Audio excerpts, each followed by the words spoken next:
Hi, everyone. Welcome to Office Hours. If you're watching on YouTube, you can find out more about what we do at officehours.global. First hour is general discussion about media and virtual production. Second hour is usually something we want to spend a little bit more time on. Today, we're going to talk about Office Hours, give you an update of where we are with 2.0. We're actually getting the next couple days of Office Hours will be the transition to 2.0. So next week will be a lot of that, but we'll be talking a little bit about where we are today and where we're going with that. On tomorrow, of course, so we have 8 o'clock to 10, we go only on Zoom, and we'll have that. It's our education hours. And then at 10 o'clock, Laura Thompson will be on, and we will put that back on YouTube, and that is a discussion about accessibility in the classroom. Should be great. All right. And then, of course, Sunday is kind of philosophical. What are we doing here? Why are we doing it? And so that's the Sunday session. So we hope to see you there. We don't put that on YouTube either. All right. Let's jump into the questions. And I believe that Mitchell is doing the questions today. Is that right? Go ahead, Mitchell. That is correct. Thank you, Alex. Mitchell with Jeremy White from Virginia with the question. I've got 5 minutes and 23.5 seconds of audio that I'd like to have behind a video countdown. What's the best way to create a countdown video for a given arbitrary time? Go ahead, Bill.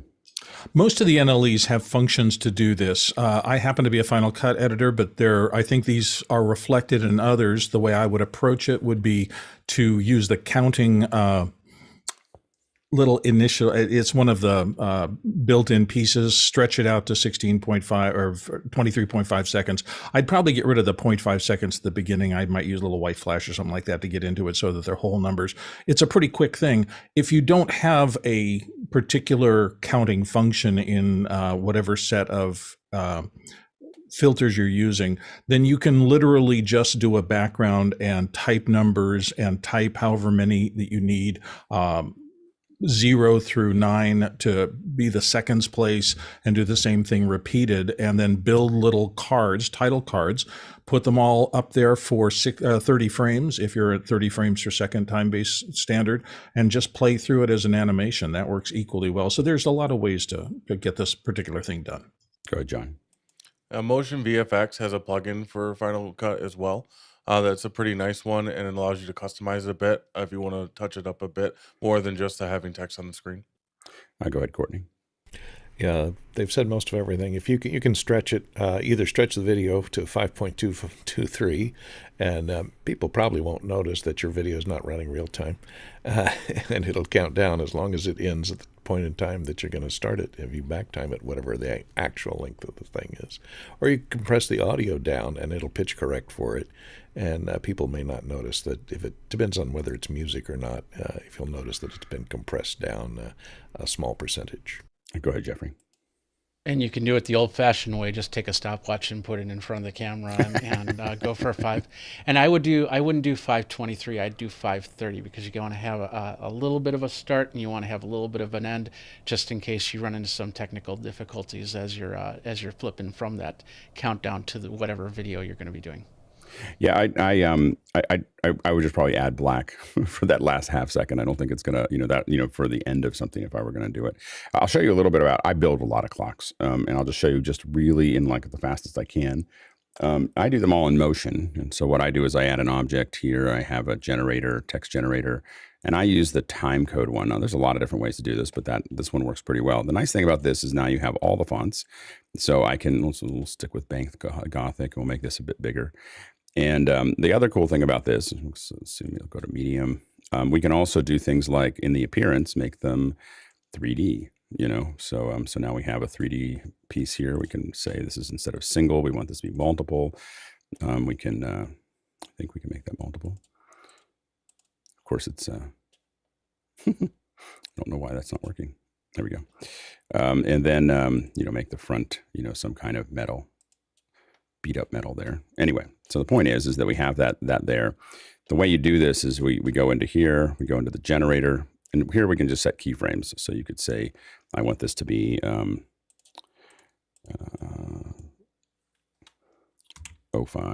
I don't know why this is the computer that I haven't rebuilt yet. So I think that there's some unhappiness there.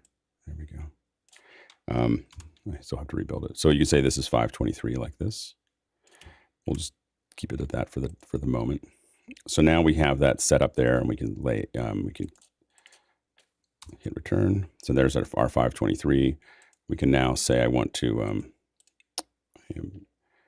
I may have to just not try to show you this because it's not working on this machine. This machine is the one that we beat up or that Synergy crushed, and evidently it's doesn't have all the things working now. Interesting. All right. Anyway, but what you can do is do this. You set another keyframe down at the very end at 0.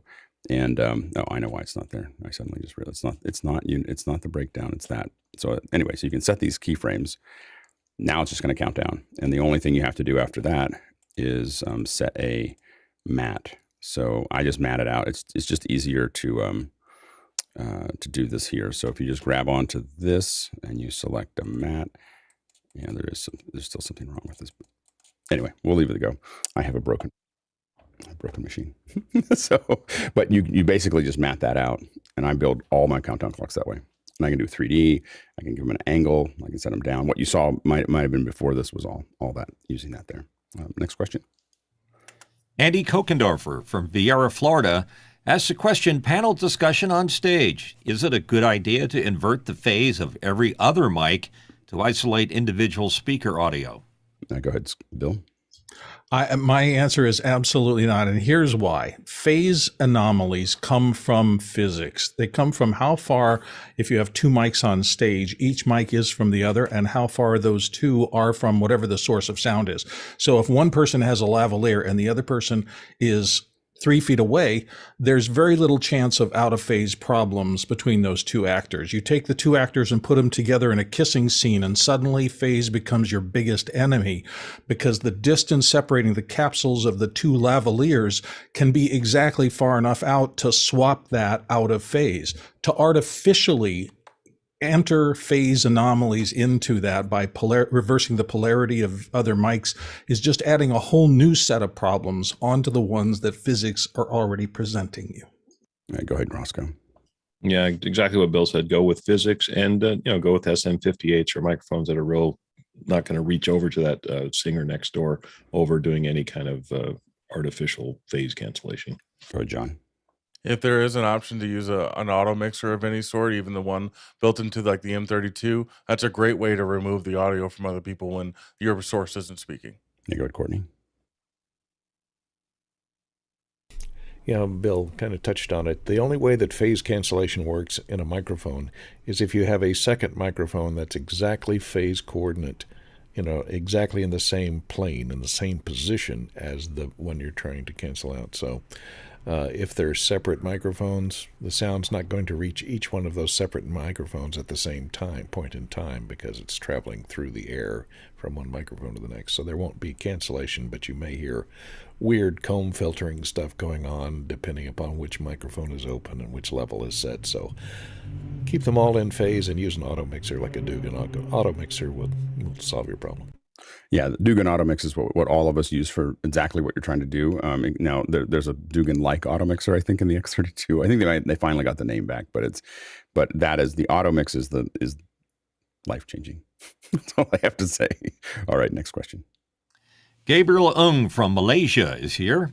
Where are the Isadora-ZoomOSC labs recorded, and if so, are they available? If not, where could we go to learn how to manipulate ZoomOSC output with Isadora? Thanks. Go ahead, Flawlock. So a lot of the labs are not recorded in the after hours world. So the thing to do is to start by going to the Liminal YouTube channel. And Andy has done a bunch of really cool little, very fast, and you can put it on 0.5 speed if you want, because he's pretty quick, and follow along on his Isadora and ZoomOSC work. The next step is to come to more labs. And the other thing is, as you're starting to work on it, come into after hours and work on it with us together, because we all learn from that. And so the process is super helpful to everyone else as well as to yourself. Yeah, and I think that we're going to kind of back up and try to do some more specific labs. And one of the things we're going to take on with that is to do them in breakout rooms and then do recordings so that people have them. And so that's coming in the not too distant future, just so that there is some records of those. And everyone going in just needs to know that we're recording them. So that's all. We just want to usually protect people's privacy once we get into after hours. Next question. And Graham Cardwell, Belfast, North Ireland. with a question: if you had a $250 gift card and wanted to buy something tech-related with it, what would you buy? Go ahead, Sky. Well, I was looking for a Courtney filter, but I will never sound as good as him. But for exactly $249, the MV7 is available to you, but it will never make you sound as good as Courtney. Go ahead, John. For me, it's going to be more music related. I'm looking at just guitar pedals and different things to kind of spice up what I'm doing and playing. Mitchell? I would have a cameo appearance with Data from Star Trek. You can do that for $250? Yes. Go ahead, Courtney. Well, you too could sound as good as Courtney. If you get the Stellar X2, it's only $200, so you have $50 left over to put toward a cheap mixer like the Samson MX. Next question. And it's from Deborah Woodcock of Washington, excuse me, I think it's Woodfork. Of Washington, D.C. What are your mobile app must-haves to enhance your current daily tech stack? Tlaloc? Really, really love network analyzer, because I can then figure out what's on a LAN and figure out what, where things are and whether or not I'm in the right subnet on something. I also really like Filmic Pro for doing really high quality records on my iPhone. Those are kind of the two top ones for me. Go ahead, John. I must have notes on my phone because I use it for everything across multiple platforms, but a lot on my phone. Got to have Unity. I use Unity on my phone, and Mickey reminds me if I'm not logged into Unity every day. And then I have an RPN calculator. That's the HP RPN on my phone as well, and I use that quite a bit. Those three apps. Yeah, and I think that I was trying to look at the one Signal I use a fair bit, so that's something that I have on my phone. And then Shoot is the kind of my new little thing that I enjoy. I like Filmic as well. Filmic has a different set of tools, but for the kind of stuff that I need to do on meetings and stuff like when I show somebody something, I think that Shoot with the Telestrator tool is pretty nifty. So I think those are the ones for me. Next question. And a question is for Mike Beardmore, Reading, UK. Are VR avatars better with or without legs? The topic came up in light of Meta introducing a 2-meter distance, I guess it's 2-meter, distancing default between avatars. Go ahead, Courtney.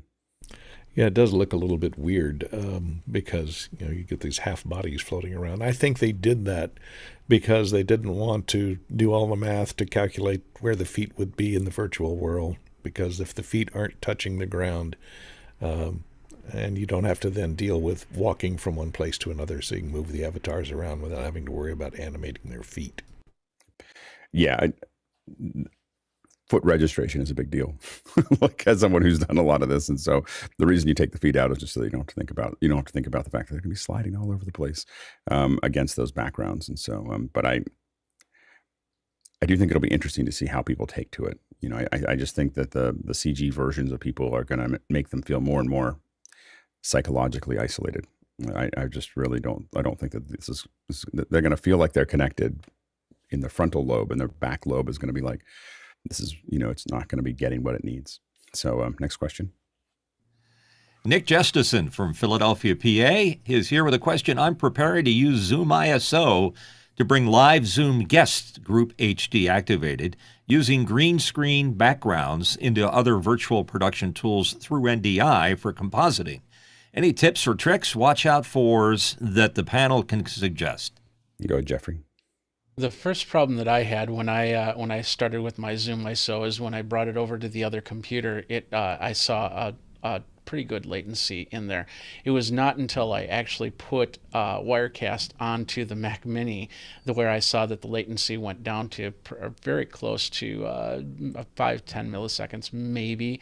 So that's the first thing that I'd watch out for is oversaturating. Get that if you don't have your Mac Mini just yet, make sure you get the 10 gig model so you have more than enough bandwidth. The only other thing I'm thinking about is if you're putting them on in front of a green cloth or something like that, just make sure that they have the best green screen possible, because that compression could be messing with the overall green screen ability. Yeah, we've done this. People have used Conduit, an app that we had developed, for this kind of thing. And I was surprised at the kind of keys they were able to get out of Skype. This is years ago, through that compression. I don't, so it can be done. I think that I'm fairly pessimistic about the quality of the edges, that you're going to get through a compressed signal coming through the other edge. So I think that's the biggest challenge. Yeah, having a very clean green screen, as Jeffrey said, is going to be super important to get that. And then the other thing that you could do is roll your own key and do an edge, basically a core mat and a procedural garbage mat. That's going to knock a lot of the stuff out of the corners if there's any kind of vignetting, and that might make your key a little bit more accurate. And you can probably do that all in real time. So that might be another way to, if you're not, because you'll be able to. I know that you will know how to roll your own key. So the person we're talking to, but that might be another way to do that. Go ahead, Jeffrey. And you got to remember it's compression upon compression. So compression through Zoom and then compression through NDI. So you have two levels to worry about. It's mostly Zoom though at this point. I mean, Zoom's going to knock out most of the information. I think the NDI will, if anything, promote it from that process. And you're going to go into a 420, highly compressed signal. So it's going to be ugly on the other end. It's just going to be a lot of macro blocking. And the thing you want to look at is how you can go in and use some of more of the Luma information to acquire keys. So that's what we used to do with DVMat, is we were actually using the Luma information and relying less on the Chroma information, the UV, to make that work. Go ahead, Mitchell. It takes me back to using a DV filter in a lot of the plugins. Whichever compositing program you're using. But I like the idea of pre-processing it, Alex. I think that makes a lot of sense, and then running it through. Yeah, absolutely. Next question. Next question comes to us from Roberto Barrow of Plymouth Meeting, Pennsylvania. Alex, what is the name and manufacturer of the remote slide advancer clicker that you always recommend? It's a DSAN. I think I have one. I have a small one around here somewhere. But the DSAN Perfect Q is the, and there's three sizes that I know of. There is the large size. Oh, here it is. This is the small one. So this is the small one here. We talked about it on another show. So this is the clicker that you see almost if you look closely at conferences, this is what they have in their hand. Like this is it.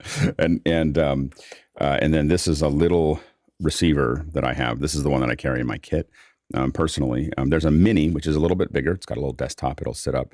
And then there's the standard one, which is much larger. It's got a big arrow that you can go back. And what's nice about it is that you can set it up so that it shows you the arrows back and forth. So that if you have an operator, they do the actual clicking. So the person's clicking there and they see an arrow, but you can hook up the USB and have them run it directly as well. So it just depends on how you want to manage it.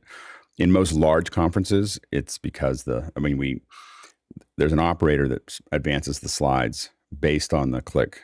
We don't let the speakers actually control the deck. And when they say, "Oh, the clicker isn't working," that usually means the operator wasn't paying attention.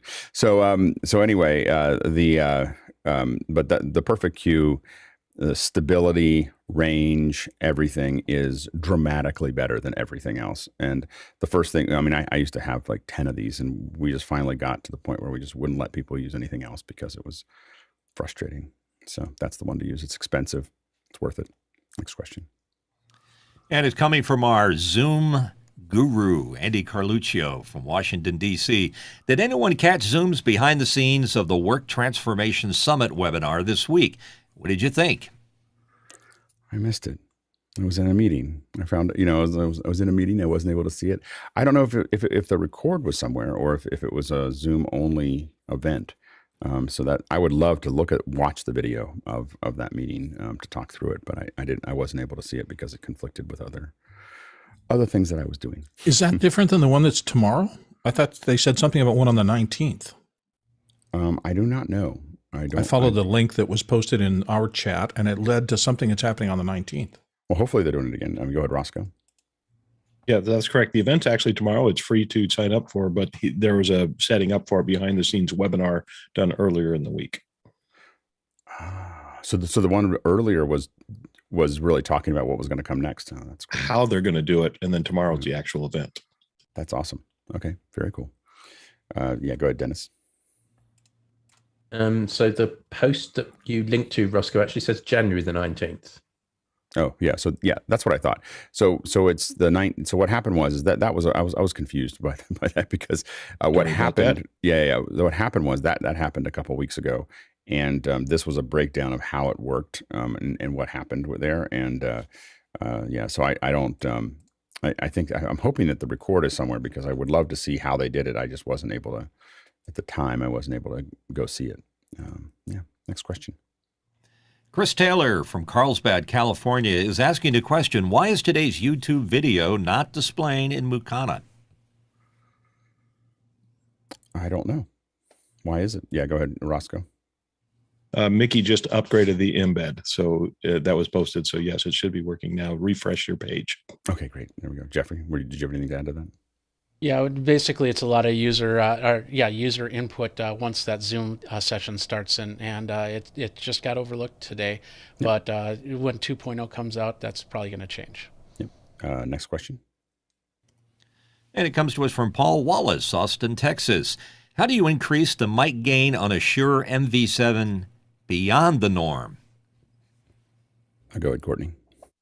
Well, that's a little tough. About the only way to do that, I think, if you're using the USB out, if you have the USB signal all the way up in your PC and the app out, and you have the gain all the way up on the microphone itself, the only other way is to use the XLR out, and you might have to add something like a cloud lifter and go into a mixer that has phantom microphone inputs, because the cloud lifter is phantom powered.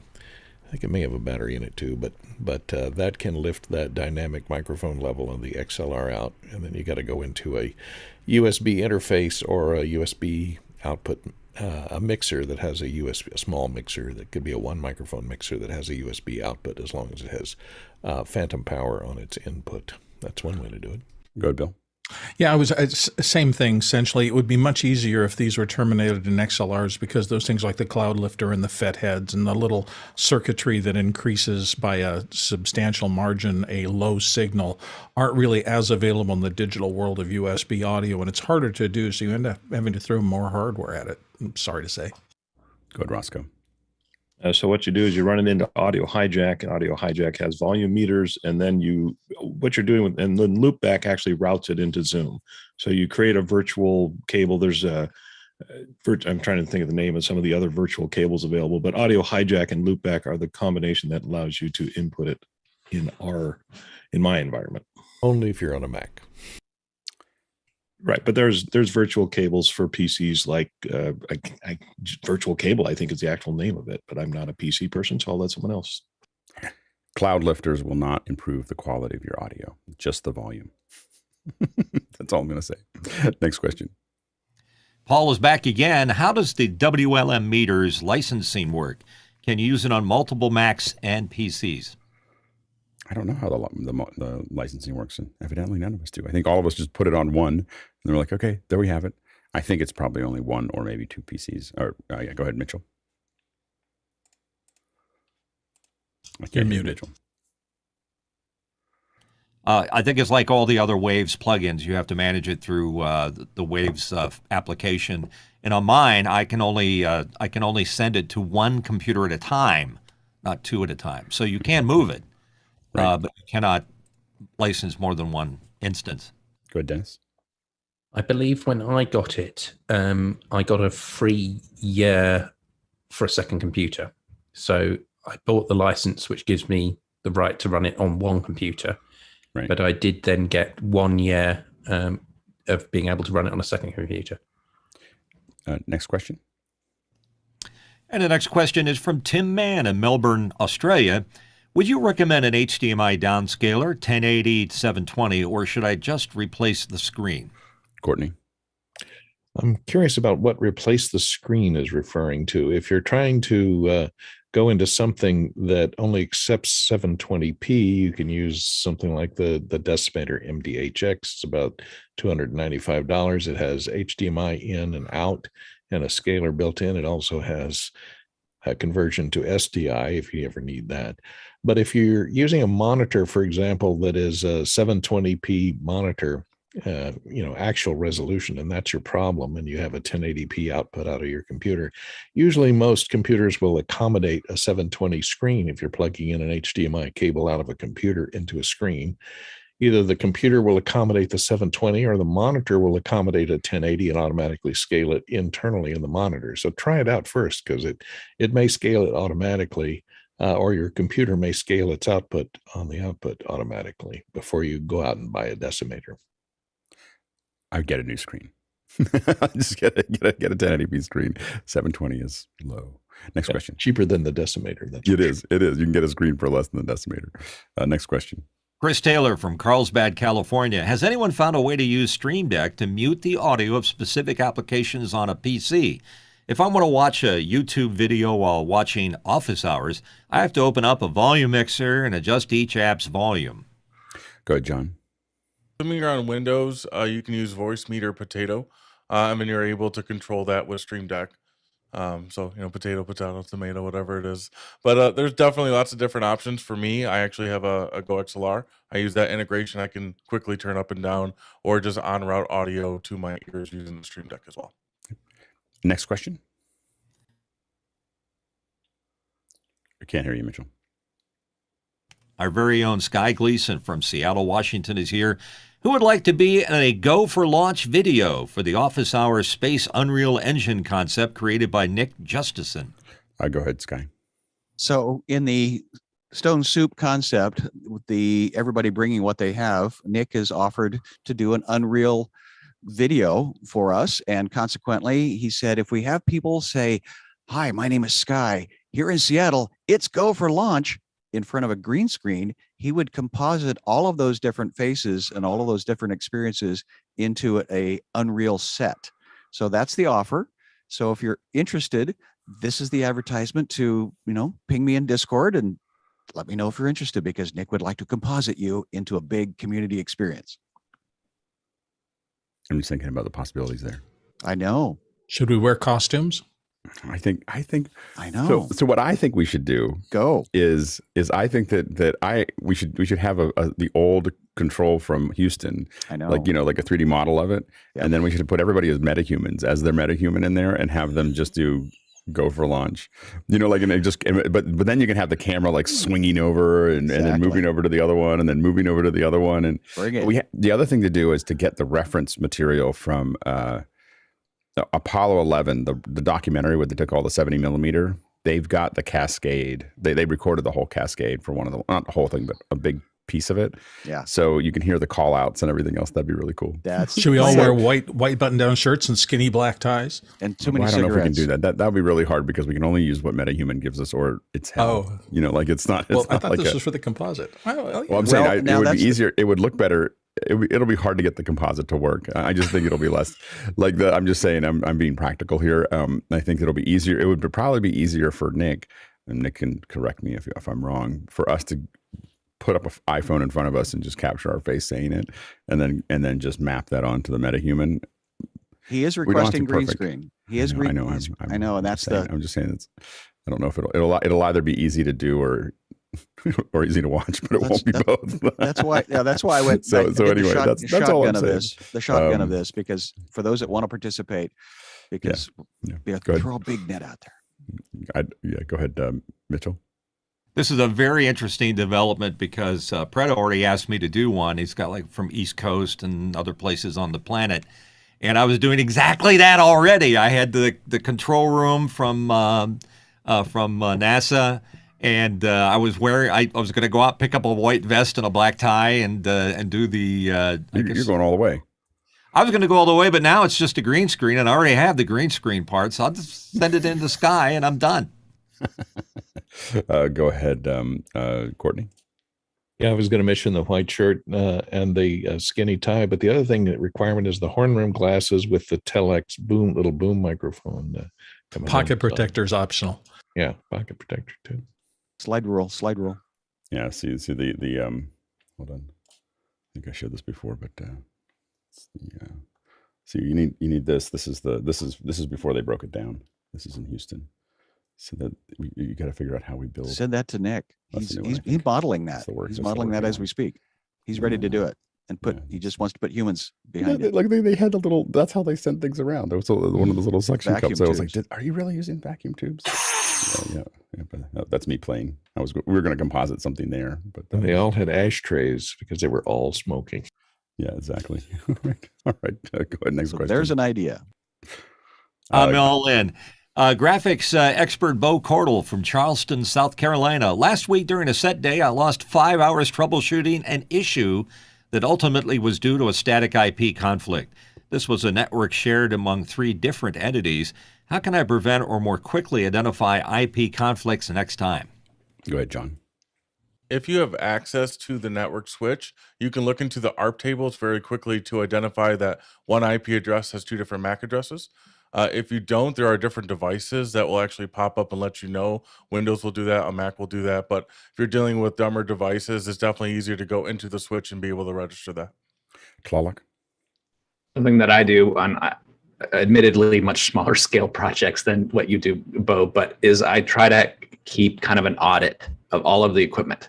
And I have a shared list with all of the stakeholders that essentially show what IP addresses are already used, and then anything that's added needs to not be in that list. And so that's kind of how we work.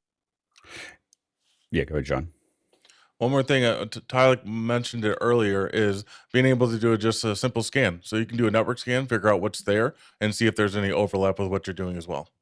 Yeah, and one of the things that we do is that we have blocks. Our critical equipment has static IPs, that will sometimes has static IPs, and they're in blocks, so that we know that there's like a block of 20. If you're going to add something, that's where you want to put it. You don't want to just have it go anywhere. And then we set that up in the router. The router's only going to assign there. Now, on many of our installations, we leave everything on DHCP unless it can't do that. So there's some devices that you have to set a static IP, and then we make sure to put it in there. And the reason we leave them all on DHCP is that we use our router to use the MAC address, and it always assigns the same IP to each device. So the router is controlling everything on its end. You plug that device in, and it just goes, oh, I see. I know what that MAC address, I'm going to give you this IP every single time you turn on. So you have the effect of a static IP from the router, and that's how we've run a lot of our remote systems. But the other way to do it, of course, is the blocks. And then you have your DHCP only lives in a certain range, and then you have your video switching systems in these 20 IPs and your audio in these 20 IPs, et cetera, et cetera. Next question. Paul Valus from Austin, Texas is here with a question. Is there any way to get a Mevo camera to work on an M1 Mac Mini, either in wired or wireless webcam or NDI? I think technically it's Valhus. Anyway, go ahead, Jeffrey. Yeah, I think he also answered his own question, because yes, you can do it all 3 ways. If you're talking about the Mevo Start, that's where it is. This does NDI. This can also go in if you use LiveCam. I can't remember the name of the software that they bought out and then they bought back or whatever. But you could use that. One of the firmware updates, they made it so you can do a direct cable connection, turn this into a webcam. If you're using the Start. If you're using the Mevo Plus, that's a little bit different. That doesn't do NDI at all. And you'll have to use that software. Yet the name's escaping me of the software that Vimeo bought for their production. Go ahead, Mitchell. We were talking on After Hours about this, and I think what his complaint is that on the M1 Mac Mini with the silicon, it does not play nice with the Mevo at all. Oh, interesting. Yeah, that could be an issue. Next question. And it's from Darren Cirillo from Dallas, Texas. With so many products being discussed daily, would Office Hours be interested in listing their recommendations on this link for those looking to step up their Zoom Teams presence? Go ahead, Roscoe.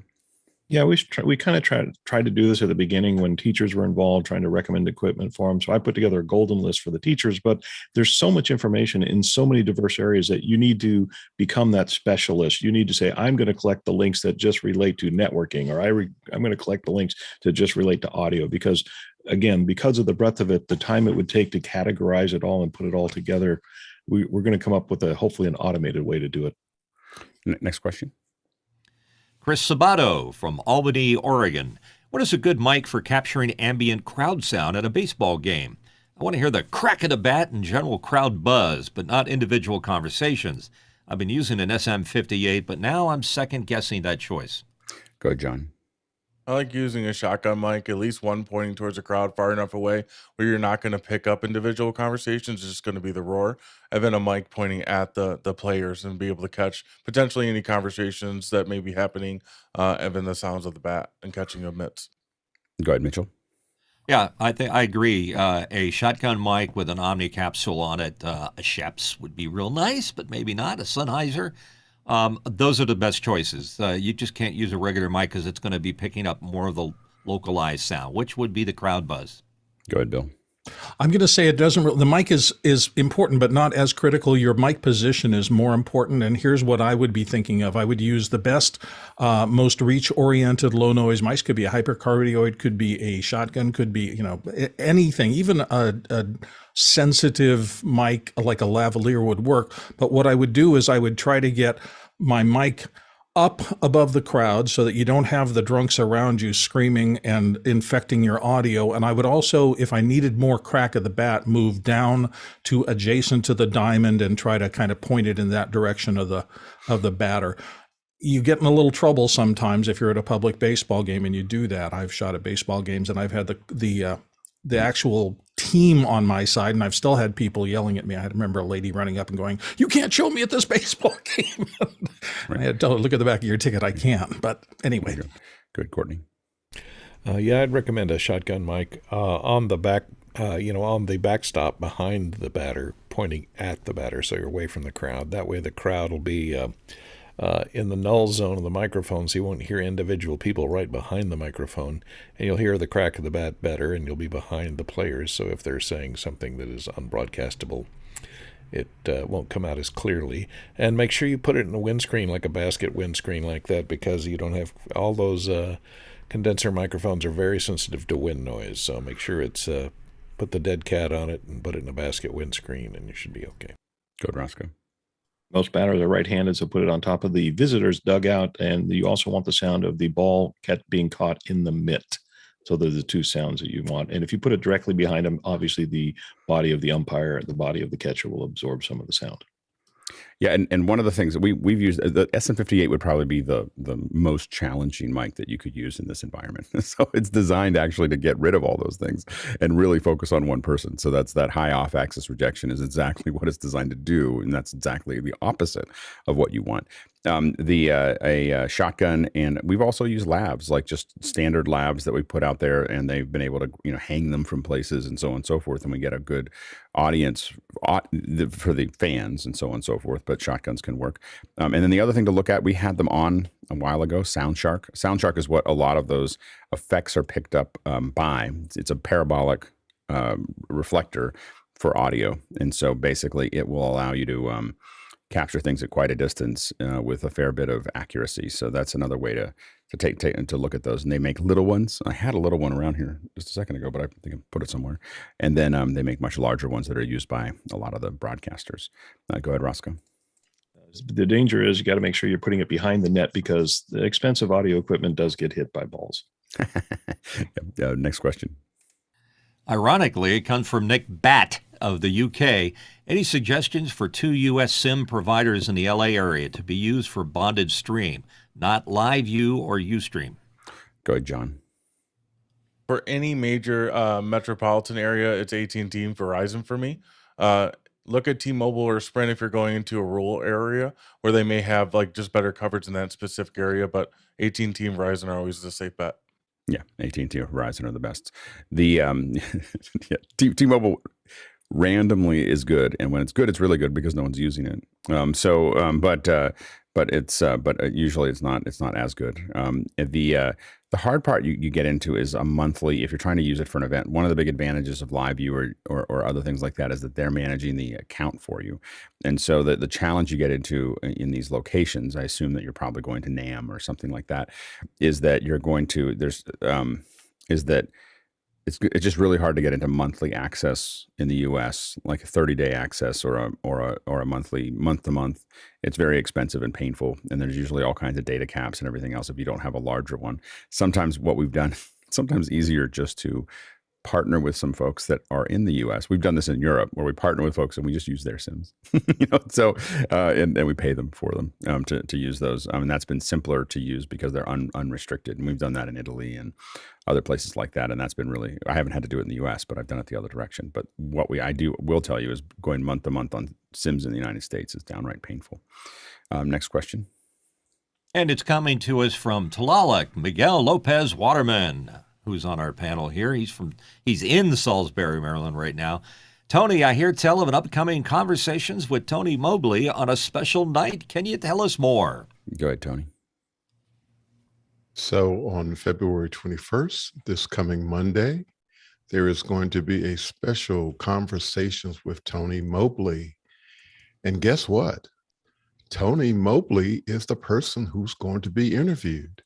That's right. He's going to be interviewed by Miss Catherine, and I apologize for not knowing her last name, but she is George Butter's wife and is a Canadian professional journalist. And so that is happening this coming Monday, February 21st, which is also Tony Mobley's birthday. That's great. That's great. Inception. The interviewer is being interviewed. Go ahead, Mitchell. I wondered how the conversation with Chris Fenwick went. It must have been a sarcasm melange of comments. Chris Fenwick was under the weather, and so we had a cancellation of this past Wednesday's conversation, but we will be doing a Chris Fenwick conversation, hopefully sometime in March.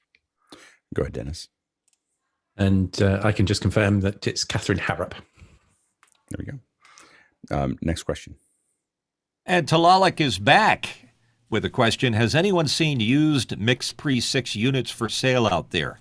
Go ahead, John. So I scour Craigslist and Facebook Marketplace, and I've seen a few 6s, but they're beat up. They're usually guys out in the field upgrading to the 8 series, and they're selling their 6s, and I haven't found any good ones out in the used market. Go ahead, John. DVE store. Every once in a while, we'll have a used unit pop up, so keep in touch with Guy. Next question. And I apologize in advance for reading this. Jarno Beckering of Moderect, New Netherlands. Sorry about that. Courtney, I'm listening on my brand new Dolby Atmos. Your voice is blowing away. Maybe this question was before, but can you explain a little bit how your sound mics are set up? Go ahead, Courtney. Okay. It's a under $500 setup here. So it's a Stellar X2 with a pop screen from another microphone on it, on an arm right below the frame. And that's feeding into my Samson Mixpad MX124, which is a $179 USB mixer, which is not great. I mean, it's good and it's quiet, and with this microphone, which has a very hot output, noise isn't much of a problem. And it sounds pretty clean, I think. And it has a little bit of compression, and everything else is just flat. So that's me. Yeah, the other components are a strong mother and father with the proper genetics, good living, and a lot of practice. And I don't smoke. I know. That's why I said good living. I was like, I think we talked about this. You can accelerate that a lot with smoking. Unfortunately, you also accelerate death. All right, go ahead, Bill. Well, I just want to say, as somebody who's been in radio and voiceover my whole life, people like Courtney have the blessed genetics of having been born with a long vocal cord fold. Then on top of that, he's very skilled at using this tool that nature gave him. So I was once told that the finest microphone in the world can do nothing but give you an absolutely accurate image of what it's hearing. So sometimes it's just the talent. I don't care how hard you try. If you don't have James Earl Jones's pipes, you're not going to sound like James Earl Jones. That's just the way it is. Next question. And it's from Jack B. in Phoenix, Arizona. Needing to upgrade my home network. What router do you recommend for a household with over 100 devices, Wi-Fi, and hardwired? Wondering about Ubiquiti routers. John. Ubiquiti Dream Machine is awesome. I definitely recommend it. The AC Pros and the Wi-Fi 6 access points, in addition to that, also work really well. Think about your coverage. Think about what the actual shape of the signal looks like for each of their different devices when thinking about it, as well as how powerful you want to make them, what signals are used around you. All those are going to play into how you set up and configure your network. Go ahead, Mitchell. An alternative, the Netgear Orbi 6. It's a Wi-Fi mesh network. Works great for Wi-Fi. Go ahead, Jeffrey. The biggest problem that I'm seeing right now is you're saying over 100 devices, and most commercial Wi-Fi 5 will only do about 23. Wi-Fi 6 and 6E will get you about 50 to 60 devices right there. So you're probably going to have to do some sort of splitting up, probably connecting up your IoT devices into one type of router, and then everything else into something else. So. Yeah, I think that Ubiquiti is a great solution, for a lot of these pieces. I would lean. I mean, based on the experience that I've had in the last couple of years, I would lean against mesh and towards just putting up APs. It means you're running more wires, but you're going to get a much more stable situation than the meshes. I don't find mesh to be stable. So I think that you're better off with discrete IPs to cover the house and to cover the items. You're gonna be able to support a lot more devices. I think it's Ubiquiti, and then if you're really serious about it, it's Meraki.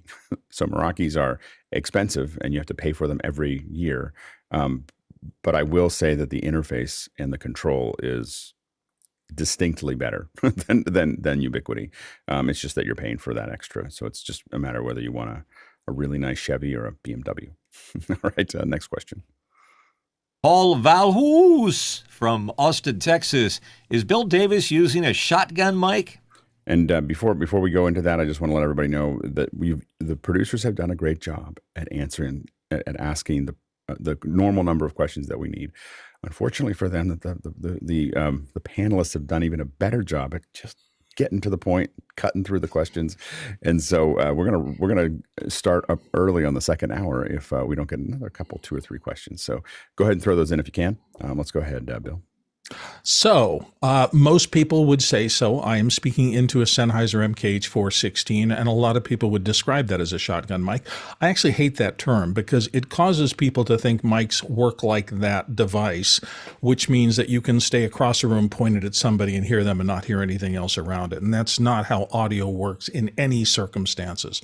It is more technical to say that this has a very tight cardioid pattern, and there are various kinds of these microphones, line gradient, interference tube, and each technology has its own criteria.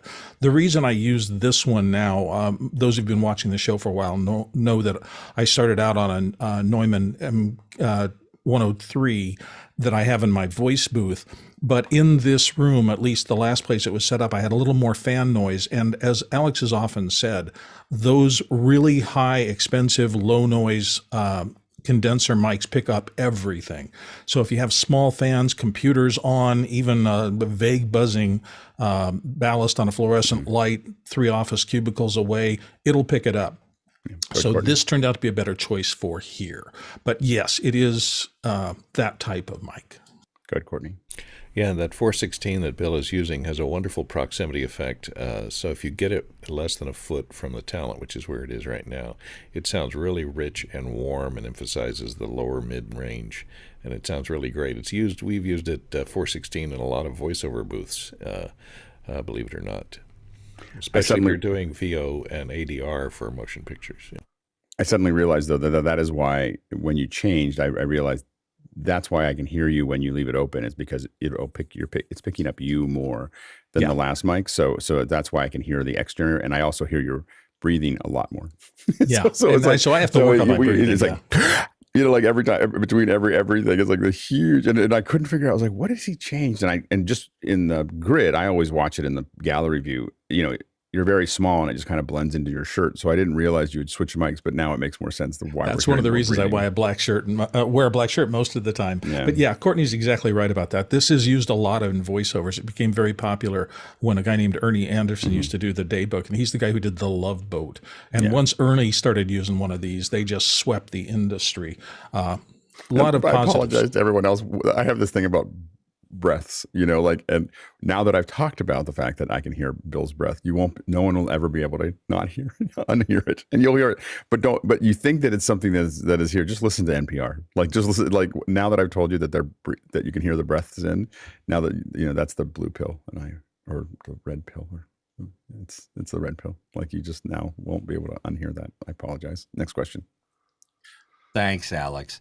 Roscoe Jones from Brea, California has a question. What lights would you travel with in Europe for photogrammetry to shoot a 40 by 40 foot area? Go ahead, Roscoe.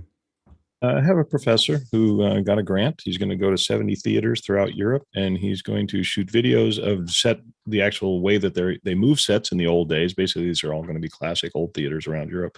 And then he's going to bring a LiDAR unit and do LiDAR scans of everything, but he also wants to do some photogrammetry and record some video demos. And what's the space? What's the nature of the space? Well, so the part that he wants to do, the nature of the space is it's a stage. It could be the old Globe Theater for all I know. I haven't seen the actual list of every place, but there's 70 of them. So there's quite an extensive list. He's going to be traveling a lot, and he's hopefully going to have 2 grad students with him all summer. And this is a potential second hour. I've told him, I said, you get this done. I'm going to have you come in and present this information. But yeah, go ahead, Courtney. Well, Alex, I'll defer to you. If you're the photogrammetry expert, but I would say in order to get even flat lighting, so get something that goes through a large scrim and avoid direct lighting to avoid the shadows that might throw the photogrammetry off, and try and use big flat lights and surround the object with, large 4x4 scrims and a light behind it. Yeah, if you don't have any light that you can use, I mean, one of the things I'd be tempted to think about is like an air star, like a couple of 6 foot air stars. These are huge. They're like giant China balls, and you can suspend them from locations, or you can actually put them on stands. And then that's going to give you a huge diffuse lighting. Because the diffusion is going to be important for you to get the detail out of it. So that can raise the ambient. How easy would it be to travel with him? He's going to be literally suitcasing from venue. They're really easy to travel with. It's setting them, that's the best part of air stars. They're not cheap. They're like, I don't remember what they were, but they're expensive. But they're not hard to travel with. They fit right into a little case. So you can I've absolutely checked them, to places. And then it's just a matter of, once you get there locally, you rent a C stand or a Junior or something like that, and you attach it to it and run it up. And it'll take a little bit of time. I think it's like, if I remember correctly, 20 or 30 minutes to inflate, and then it's pretty bright, and so that will light up the whole. A couple of those would light everything up. And the reason I bring those up is specifically because they're easy to travel, because they're inflatable. They're not a hard thing that you have to put in a truck. They're something that you can check. And we've definitely checked up to 6 of them. And they frequently inflate them with helium so that they can just tether them, and they float them up into situations where you can't attach anything to the walls, like museums or cathedrals. And so they just float them up into the air, and they form a nice white soft, but you got to travel with a big tank of helium. Or rent one. I mean, we just rent them when we get there. There's it's always a party place somewhere that's selling helium for kids. Don't let them use it directly. Go ahead, Bill. 40 by 40, though, with a tall ceiling, particularly in something like a theater, is going to be a lot of space. And I would worry just, light being a wave phenomenon like sound, the inverse square principle holds. So as you get back into those corners, getting light to reach there, I noticed Alex mentioned a couple of them. I would definitely have a couple of light sources to fill a space that big. The other thing is, I just don't, how are those air stars powered? Is it do they take 220 or is it a 110 regular? They just take a regular Edison, 220 or 120 or 110. Okay, and I would check ahead for whoever's doing it. Just make sure that you're right ahead and figure out all of your power tap needs, because I don't think those guys are going to run off of an Anton power battery, let alone a little Sony NP, which would be. But we've definitely run them off of just the wall socket.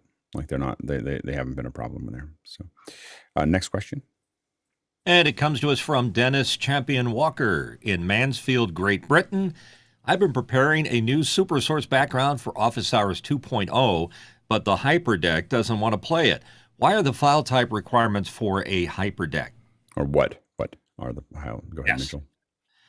They're finicky devices, no doubt about it. I've found that all the files on your little card need to be the same, exact same. You can't mix frame rates. You can't mix types of files. For lack of a better suggestion, I use 264, H.264, and 30 or 60 frames seems to work well, but it's got to be the same. Because if you mix them up, they all stop working. Or one of them works, then the other ones don't. Dennis, do you know if there was anything else on that drive? Is it by itself? I don't know. I just provided the file to JJ, and he took it from there. Right. Go ahead. Because to Mitchell's point, they have to be identical. And when I say identical, they have to be compressed by the same setting. Like they can't even say that they're the same. They have to go through the same. You literally have to throw them into compressor at the same time. Or I have a setting for the Hyperdeck, so I just drop it on, and it always pushes them out the same way. And it has to be, every bit has to be the same, or they won't play. Go ahead, John. Or JJ has just JJ's just confirmed that it was by itself. Okay, go ahead, John. Welcome to a week of my life with my Hyperdeck Pro with cheese, the brand spanking new one. And I had tried every different differentiation of file. I ended up, and first of all, you format the media on the Hyperdeck, and then I use ProRes 422 and only that format, and it seems to work okay. Yeah, go ahead, Courtney. Hey, it's a Hyperdeck. Just feed an SDI input and re-record it using the Hyperdeck, and for sure it'll play it back. That's true. You can't do that, but you should be able to do I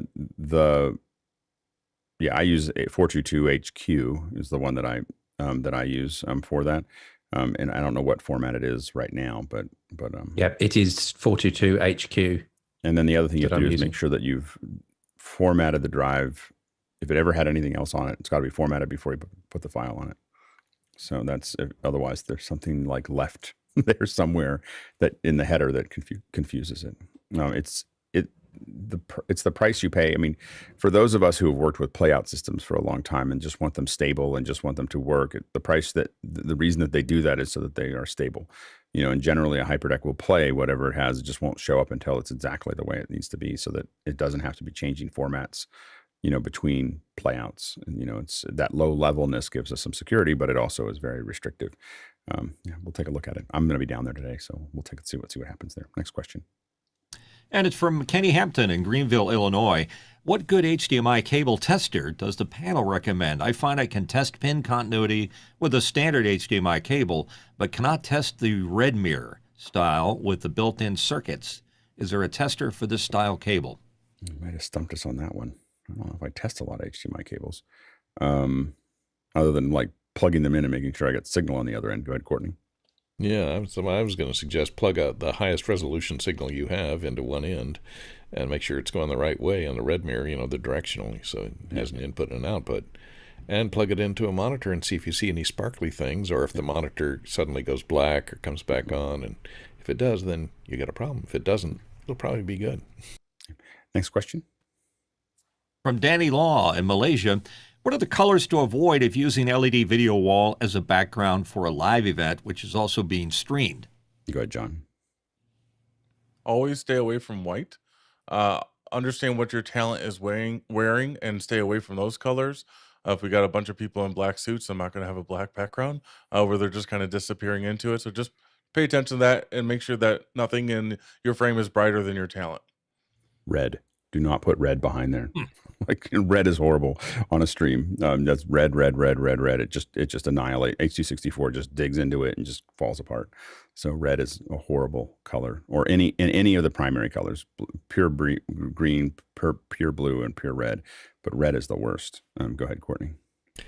And if it's anywhere behind them, make sure it's a tight enough pitch that you don't see the individual pixels, because the individual pixels will drive the compression crazy. Not to mention, if you're putting the video, iMag on it, you're going to end up with video feedback. So you want to make sure that the graphics that are feeding the background is not a camera that's shooting the foreground. All right, and now we are going to jump to our second hour. The producers, they basically, they showed us, they said, like, yeah, we can throw a bunch of more questions in there. So you did. Well done. But we're now at the top of the hour, so we're going to jump into the second hour, and we are discussing, of course, Office Hours 2.0, and talk a little bit about where we are, where we're headed. We are going to switch over on Monday. Monday could be a little ugly. In fact, the schedule is just Office Hours 2.0 because we're going to see, how this all works. And so I'm going to have to work out a little bit with the team over the weekend, because we're going to be building a breakout room, and we're going to build a bunch of, those are all the little bits and pieces that we have to work with. So we're going to be switching over Monday. What the thing to know is that Monday, Tuesday, Thursday are really just us figuring this out and us talking about it. Office Hours 2.0, and we talk about our 700th episode is on Tuesday.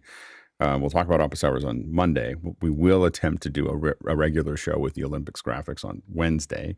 We'll come back and talk more about Office Hours on Thursday, and then I have some friends coming to talk about a film on Friday. So we're hoping by Friday everything is kind of settled as best it can.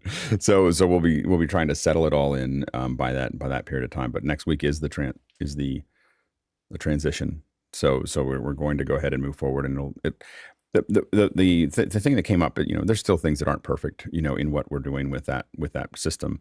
But what did come up for me is that I was watching the YouTube stream just out of Office, out of Zoom. And I realized that even with the little glitches that we're seeing in Office Hours 2.0, it looks much better than the Zoom output. So I think that it's worth us going ahead and moving to the new format, and then we'll just spend a month refining it before we really push it hard and try to get a lot more viewers or a lot more other things. And so if you have questions about what we're doing there or how that's going to work, go ahead and throw those questions in. Tlaloc? Yeah, I just wanted to give a big shout out to the entire team of people who are training and people who are being trained and working on the back end and pushing the process forward. It's a lot of work, and it is a daily process of trying to hammer out the bugs, but it's a lot of fun. And I really appreciate being able to be part of this. So thank you very much, Alex. Yeah, I think it's going to be, I'm really excited about it. I mean, I think that overall it looks really, really good. And I think that, have we figured out what the black frame thing is that we see every once in a while? Yeah, so that's something inside of ZoomOSC that we're getting some advice on from Andy, and we're working on stuff. So bit by bit, we'll get there soon, I think. And again, the thing that I looked at, I was like, wow, we got to fix the black flashing and everything else. And I was like, overall, the whole show looks so good when we're streaming it out. So I think that it's worth doing. We hope that as early as next week, we'll have the other piece that's going to be coming down the road is we hope to be getting these FS HDRs that we can use to correct everybody. So we'll be able to color correct every person if we need to in the not too distant future. And so we're hoping that the ordering is a little odd. So I got an announcement that something's coming on Monday. So I'm like, well, I hope that's it. So anyway, but those have been back ordered. So we'll see where that goes. I think that overall, again, I need to update that countdown clock. I'm the one that rendered that, and I think that we'll need to fix that a little bit. There's a couple little bits and pieces. And again, for the first couple of weeks, I expect it to be a little rough. But the first couple of weeks of 1.0 were pretty rough. So I realized that, I think I hold ourselves now to a different standard. And I was like, we just have to keep evolving, and not, I can't keep delaying, waiting for it to be perfect. The best way to do it is just put it out there. Go ahead, Bill. Well, I was just going to say, I've been watching today, and if some of the people who are viewing this on YouTube have been watching, obviously Richard Lavery and Dennis Champion Walker have been kind of more active than they usually are in their squares. I'm not sure that everybody realizes that they are doing double time. They are appearing on the panel and taking care of some of these things in the background. So has Tulloch, I believe. But it's fascinating to watch them be able to work on something and participate in something in real time. And I just think the amount of work that they've done has been stunning. Go ahead, Tony.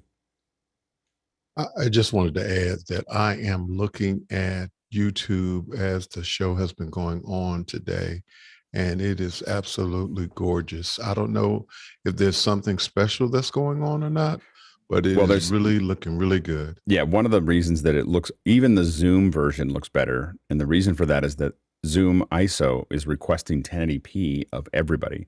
So there's none of that build up to 1080p, and there's no, because it's requesting a 1080p stream. We're very expensive users of Zoom right now because usually Zoom is doing little versions of everybody, but instead it's doing full versions because there's something out there that's asking for the full 1080p stream. So Zoom, just the regular Zoom will look better, but I do think that the 1080p version will look even, the 1080p version that looks even better, as we go through it. And we do have the SDR stuff working pretty well right now. I think what's going to happen next week is that we'll have SDR as the main embed, and then HDR will be an option, that we'll put in there that people can do. I'm going to talk to Chris about having 2 embeds soon so that someone can just click on something in the page and it'll just swap to HDR if they think they can handle it. Go ahead, John. When it comes to what we're doing next, when it comes to cameras, like I have a Blackmagic 6K, would I start sending like an corrected signal in the future, and you guys are applying the LUT from there? Yeah, well, yeah. So it's a good question. Right now, we're running a 709 stream or 709 program that we're upgrading to HDR10, and so that's what we're doing when we do an HDR stream. And we'll have both available next week. So the HDR and SDR streams will be running next week every day, from every day from then on. And so there's some point in the future where we may want to do that. I think that right now we want everyone just to look as good as they possibly can. And there's some things that now we can see that we couldn't see before. For instance, I can just look at this and tell you that I'm probably middle of the road. I probably look okay. I could probably be a little bit brighter. Courtney will look good. Richard has a yellow cast to them that the HDR will make worse. You'll look pretty good, in that background there, and it should pop out. Tlaloc and Bill are a little dark. They're underlit, for HDR, and that will look worse when we do that. Tony will pop out. So will John. Roscoe will be just a little bit dark, and Dennis will be a little under. He's just a little he lacks some color. That will look more black and white in HDR rather than less. And so that's what I've learned by doing this in HDR, is that I've kind of trained my eye to, I can look at the SDR feed and immediately know what I'm looking at, as far as what's going to happen to it on the way out. And that's been super valuable. And as we do and that's why we want to do the show that way, so that it'll train all of our eyes, to like look at our own, look at in the panel and be able to understand what's going to happen, and so I think that's been really valuable, and for us to do it over and over again, I think it'll be good, but I don't think that you need to do anything with the camera yet.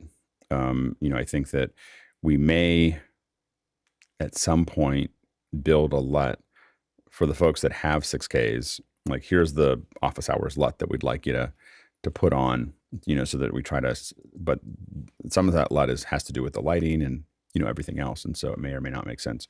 But the other thing that we're going to do is we just need everybody to get to a relatively good exposure, whether they're using a webcam or a 6K. We need that full range of exposure, and then what we're working on right now is getting FS-HDRs and stacking up literally 6 of them, so that we can basically grade every single person. So there'll be another universe project at some point where there's another page where someone can select a user and just change some of their exposure, change a bunch of other things. We want to do as little of that as possible, but we could kind of tweak those things to just improve the look a little bit more. Yeah, go ahead, Bill. Well, yeah, I was just that on this topic, I was thinking, do I need to hook up my 6K via Ethernet into the network so that it can be remotely shaded? But it sounds like you're just going to take whatever that camera's profile is set up and bring it in and shade it there. Yeah, and we're going to probably we may do some ruthless reviews, in the near future, just so that we can do them in front of everybody and they can be recorded. But I will do more in after hours as well, just to kind of really tweak everybody's look and put it out on an HDR. Like when we do a ruthless review, I want to put it so that everyone's looking at it on an HDR, or enough of us are looking at it on HDR, so that we can see what we look like, in that environment. And where should we look for the links for our iPhones if we have them, so that we can get to the HDR feed? I'll be posting the HDR feed next week the way I normally do, which is that I post them in Mukana. There's usually, you see test feed and then it appears. Maybe we can find some place to put that. And again, what I'm going to do is work with Chris on having a second embed, so that eventually there's just going to be a button that says HDR. You can just swap it back and forth of HDR or SDR in the page, and then it'll knock it out. And I may, so I got to figure that out a little bit, but that's what we're working on, so that you can just decide which one you want to do. There are some issues with viewing the HDR there may eventually have to be a separate page for HDR, because right now our text is white, and the reason that that's a problem is that you definitely don't want to put that on an HDR monitor. like for a whole show, that would be bad. So if it's no LED, you'll get to see office hours forever. So that would be probably not. There's a lot of static white there. So the HDR may be a second page as opposed to an embed, so that when you go to it, it will look dark if you're in SDR, but it'll look great if you're in HDR. So we're kind of working through that as well. I don't know when you would do that, but that's one thing we're looking at. Let's go to the first question. First question comes from TJ Asher in Minneapolis, Minnesota. If we jump to Office Hours 2.0 next week, how do we participate if we're used to being an attendee and watching in the webinar? Yeah, so what we're going to do is we're going to pipe it into into another room. So now next week, one of the things I was considering is piping it into a webinar. Like, just let everybody just have the webinar, and so we don't have to think about how we're doing that. We may test that next week. I'm kind of in between that. That's easy for us to do in the office, where we just push it to, one of our systems jumps into this webinar, but what you're seeing is the program. So we may do that first, just so I can not have to think about how we're going to transfer everybody over, and we can just get the show working. That might be the easiest thing for us to do. Eventually what will happen is after hours will be the only thing we're doing. Like, it's just, there's breakout rooms, and you can go into those breakout rooms and watch it together. I think so that I don't have to worry about too many variables at one time. We'll probably just pipe Office Hours 2.0 into the old 1.0 webinar for the time being. And then it'll just look a little different, probably more designed inside of the webinar. And maybe we leave it that way. Maybe we go, that's good. That's a good way to do it. But we're going to kind of play with that a little bit, and then we'll eventually make that work. Now, where the other thing that we may do also is I got to figure out, again, this is the part that I need to spend a little more time thinking about, is how we bring the hosts in. But what we're going to do next week is that they'll go in after hours and raise their digital hands, and then we'll drag them into we won't have breakout rooms that you can just walk into. We'll drag people in manually, so that just from a security perspective, it's all look. I'm just curious if we should try any of that before Monday, because we haven't ever done a breakout room version of this. I think that Monday might be a beautiful be the trial. Mess. Yeah, it's just going to be the trial. Like, I don't have more space, So next week is largely Monday and Tuesday. I mean, Tuesday is a celebration of the 700th anniversary, and how perfect is it for us to be kind of limping through a new idea? So anyway, and then I think that Monday may all be us figuring this out. Like, we may start it a couple times, we may figure some stuff out. Monday's going to be one of those shows that's a big mess, and we've done this before. I mean, this is how we kind of get off the ground. And so, I purposefully moved a bunch of like higher profile second hours into the future, so that we had a week of just. And if this week goes well, then we'll put all that. We'll start trying. But it may be mostly us for the next 2 weeks, like as far as second hours go, where I don't bring third parties in very much for the next 2 weeks, just so that I'm not putting third parties in a position where things are breaking and we're trying to figure it out while they're there. So that, it may be more internal discussions for the next 2 weeks while we figure that out. And I would encourage panelists to show up. It's harder to run the show in the new system under 16. So if it will help us a lot if you do that. Go ahead, Dennis. Yeah, I was just going to say, in terms of panelists, a couple of things that are really helpful. If you're coming into the panel, leave your camera on at least until we go live. If you have to disappear, by all means, turn your camera off once we're live. But even if we're just seeing your empty chair, that's useful for us testing the system and making sure that all the inputs are routing the correct way. Yeah, there's a lot of testing that goes on beforehand that it makes a difference. So don't feed black to us. If you can send us a signal so that we can see that we're getting video from you, that's very helpful. Yeah, absolutely. Next question. Next one comes from Alan Scott in Fredericton, New Brunswick, Canada. And he says the Office Hours 2.0 Room for Improvement system is currently collecting issues, mostly from crew during the show. How can we include input from panelists and producers, and how do we extend the time span to the rest of the day? Well, one thing is, I guess, we could immediately use RFI. I mean, Chad could also build something that's like, OH2 RFI, inside of Discord, so people could just put it in anytime they want, of like things that they're seeing or things that they want to do. I think creating some specific RFI for OH2 makes sense. So, I'm sure by the time this show ends, it'll be there right under RFI. We'll just put the OH2 RFI. And that means anybody watching can give us feedback on what they see, and suggestions, and it'll run all the time. Yeah, go ahead, Tlaloc. I think an important thing to realize is as we go into 2.0 only, that every panelist is a big part of 2.0. And so there's going to be RFIs that come along to the panelists as well as to the technicians. And so things like Dennis just mentioned about keeping your camera on, and whether it be about your exposure for HDR or your name, those kinds of things start to become way more important when we're live and pushing out of the testing mode. So yeah, absolutely. Courtney?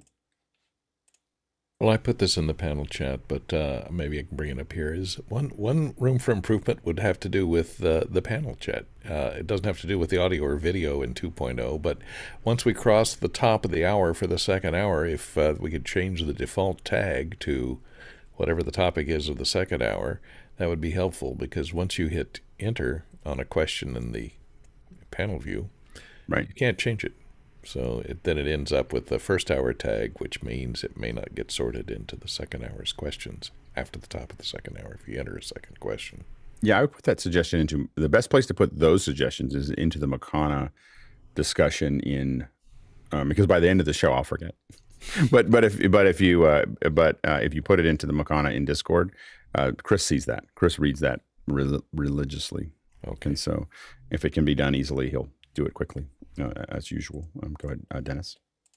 Yeah, I definitely agree that would be helpful. But just for sort of background information and the way that I handle traffic management in the second hour, if I see questions that are tagged first hour, I'll read them, and if they look like second hour questions, they'll still end up on deck.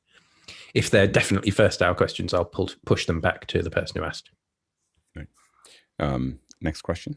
And the next question is really an extension of this. Alan's right back from New Brunswick with the 2.0 crew does not have a defined method for processing the room for improvement showtime documents with a protocol for consolidation and action. What steps can we take to get this going? Go ahead, Dennis. So in theory, there is sort of a process. We have a GitHub for Office Hours 2.0, and we use the issues tab in that to record things that need changing within the system.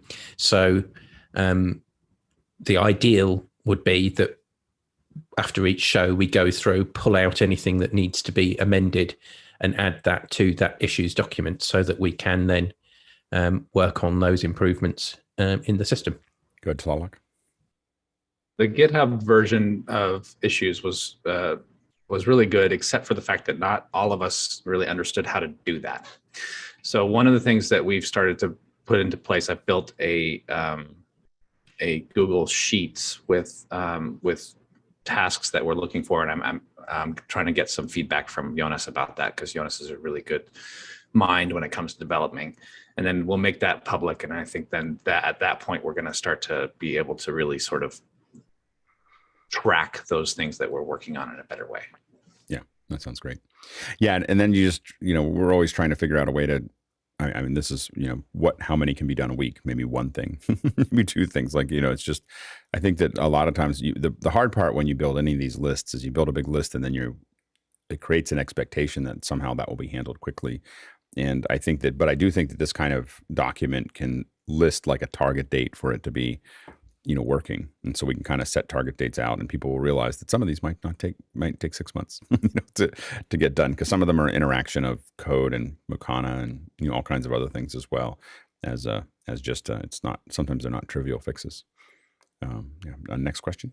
Chris Clark in Tempe, Arizona has a great one. When broadcast TV introduced HD, sportscasters had to get serious about facial makeup. Will the same apply to panelists in Office Hours 2.0? Now go ahead, John.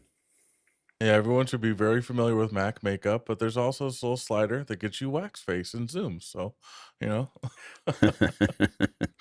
go ahead, Bill. You laugh about that, but my wife was on TV when HT came in, and it was a big deal for not just sportscasters, newscasters, and anybody who appears all the time on TV. Because if, like many of us, and I consider myself right in the middle of that, who are a little aged, our faces are not getting better as time goes on. So that might be a good topic for a second hour. Yeah. Next question. Next one from Kyle Hammond in Chicago, Illinois. Is there a current listing of training areas or tracks? Where is support most needed? Go ahead, Richard. Yeah, there's lots of information in the OH 2.0 channel under labs. So that's actually where the link for the training document is. So you can click on that. It will take a little bit of time just to give access, because obviously different time zones, different people will hit the allow access at different times. That gives you a list of all the different roles. It gives you a list of different prerequisites or recommendations for each of those roles, and it gives you the ability to sign up for training under those roles for 2-3 weeks out, as well as sign up once you're trained for the actual ability to do those roles. So that's all there in the lab channel. At the same time, if you want to contribute to anything, again, just pop it into the lab channel and say, I would like to do X, and there's usually no problem in bringing people in.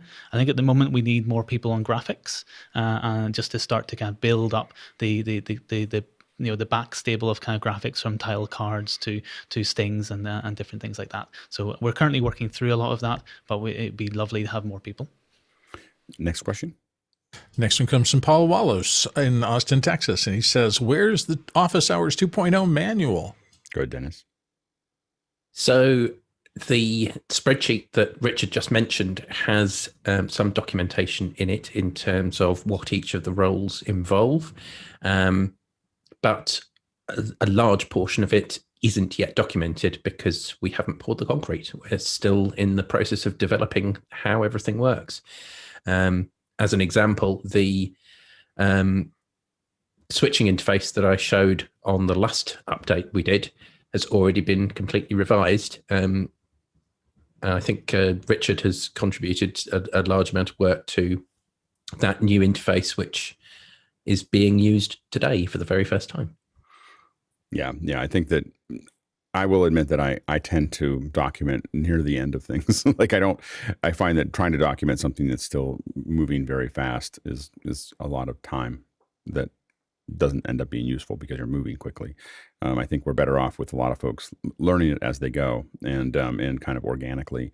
And then there'll be some point where we're slowing down and we're going, okay, we're not going to change much of this for the next 6 months or whatever. And then that's the time to kind of document it more. Next question. Courtney Gooden, our friend in Hollywood and here on the panel, says, do you have photos you could share, or better yet, a behind-the-scenes camera of the hardware setup you use for Office Hours 2.0? Go ahead, Richard. Yeah, it's actually an interesting question because everyone is so distributed. We would actually probably need about 20 different behind-the-scenes cameras to capture it, which in and of itself is quite an interesting and fascinating project to try and do. To have 20 behind-the-scenes cameras, because I'm in Belfast, Dennis is over in England, and we've got JJ over in California, we've got Laura in Texas, we've got Talalok. I'm not entirely sure where Talalok is today because he's everywhere. We've got Joseph and Gordon and Joshua and Andre. These are just this is everyone who's right now working on 2.0 this very second. Then we've got Juan. We've got it'd just be fascinating to have so many behind the scenes cameras. So in terms of photographs and other things that we can share, there is a behind the scenes meeting, which I think will probably become more and more public as we move forward, where people can watch the show and hear the comms, kind of like what we do with the Mad in the Kitchen and Belfast and other kind of shows. I can certainly see that coming up quite quickly. There's a lot of photographs of the interface. There's not many photographs of just us sitting looking at the interface. So I'm not too sure what would be interesting to share. But if anyone has a request, again, pop it in the OH 2.0 lab channel, and I'm sure people would love to share. Yeah, go ahead, Bill. You just brought to mind that fabulous A Day in the Life of project. That'd be a great thing to do for office hours. Pick a day when everybody's in set, let them all clean up all their systems and log up on all the wires, and then take a capture of that day with this fabulous distributed worldwide production circumstance. Yeah, go ahead, Dennis. Yeah, that would be great. It would also be nice to see the hardware that's actually driving the system, because I've been working on this almost since it started, but I have absolutely no idea what it looks like in the server room. There's a box. There's like one rack that just sits there on its own. That is the box that holds the gear. I'm sure that JJ can take a picture of it. I'll take a picture of it and post it later. I'm going to be down there in a couple hours. And we have to get a new box now because with the new FSs that we're eventually getting, we needed 6 new slots, and JJ has that thing packed so tight that there's nowhere to put anything new. So we're working on that right now. Go ahead, Slavok. Yeah, so I think the way to think about it is that it's a bicycle wheel, and there's all these spokes around the world, and then the hub would be at, anywhere that JJ is. But well, what's great about it is even that hub. I mean, a lot of times JJ is actually coming in from somewhere else to turn it on. Like it's just this little brain that just sits and does the thing that it needs to do. Yeah. And I wanted to point out that a huge contributor, Juan Robles, is in Mexico City. That's another spot. So pretty awesome. Yeah, absolutely. And we'll work on doing some more behind the scenes of what that actually looks like. Next question. Morgan Price in Victoria, British Columbia in Canada says, great to watch the progression of Office Hours 2.0. I'm learning so much. Is anyone in the community going to share an Office Hours 2.0 light guide with all the wisdom? What are the first steps another group would take towards improved Zoom meetings beyond mic checks and that sort of thing? I mean, that's how we kind of do it here. So these 2.0 discussions are really as close as a document that we're going to get for a little while. So, I mean, we definitely plan to do more documentation as it settles in and as we start to kind of grow it, because there's still like this, we have to kind of just put it under weight, and that's maybe the next month or so. We're just going to kind of just start using it. And then we'll start to, there's some point where we go, okay, this is going to be 2.0, and we'll only make minor tweaks after this. And that's probably 6 to 8 weeks away. And then that's what that's going to look like for most of the rest of the year. I'm thinking that we might try to do some major update in the fall. I think that a cadence of, but there'll be not a lot of good new ideas after mid-April or so. So like it'll just be like, we're going to think about the next one and try to make this one run as cleanly as we can, because that allows me to turn up the PR volume, on it. So when we know that it's kind of in a stable state, and then we'll start working on the next one. Yeah, go ahead, Roscoe. And you got to get your community up to just working on it. And that's the other thing, is getting the group. When you want to improve your Zoom meeting, one person can't just drag everyone forward. You kind of have to get the community involved. And I think that's one of our greatest successes. And the best thing to do, in my opinion, to learn a lot of this is, rather than read a light guide or whatever, is just get, and Morgan, you maybe already involved, but get more and more involved with the actual making of the system. That's going to be the best way to learn it and figure out what you think we're doing well and what you want to do differently. Next question. Next one comes from our friend A. Mitchells in Washington. He says, would the XPS Edge be a good choice for encoding in this system? I actually don't know what an XPS Edge is. So what we're encoding with right now is there's 2 encoders. We're using links for both of these. So we're using the UHD link and the standard 1080p link. And those are the 2 to AWS. And then from there. So I'm not familiar enough with the XPS Edge to know whether that would be good. As far as the UHD link, it also has 10-bit as well as it'll do a 10-bit with more channels and so on and so forth. But yeah, I don't know enough about that Edge. I don't think the price is going to be. I think the price is going to be expensive if it's so.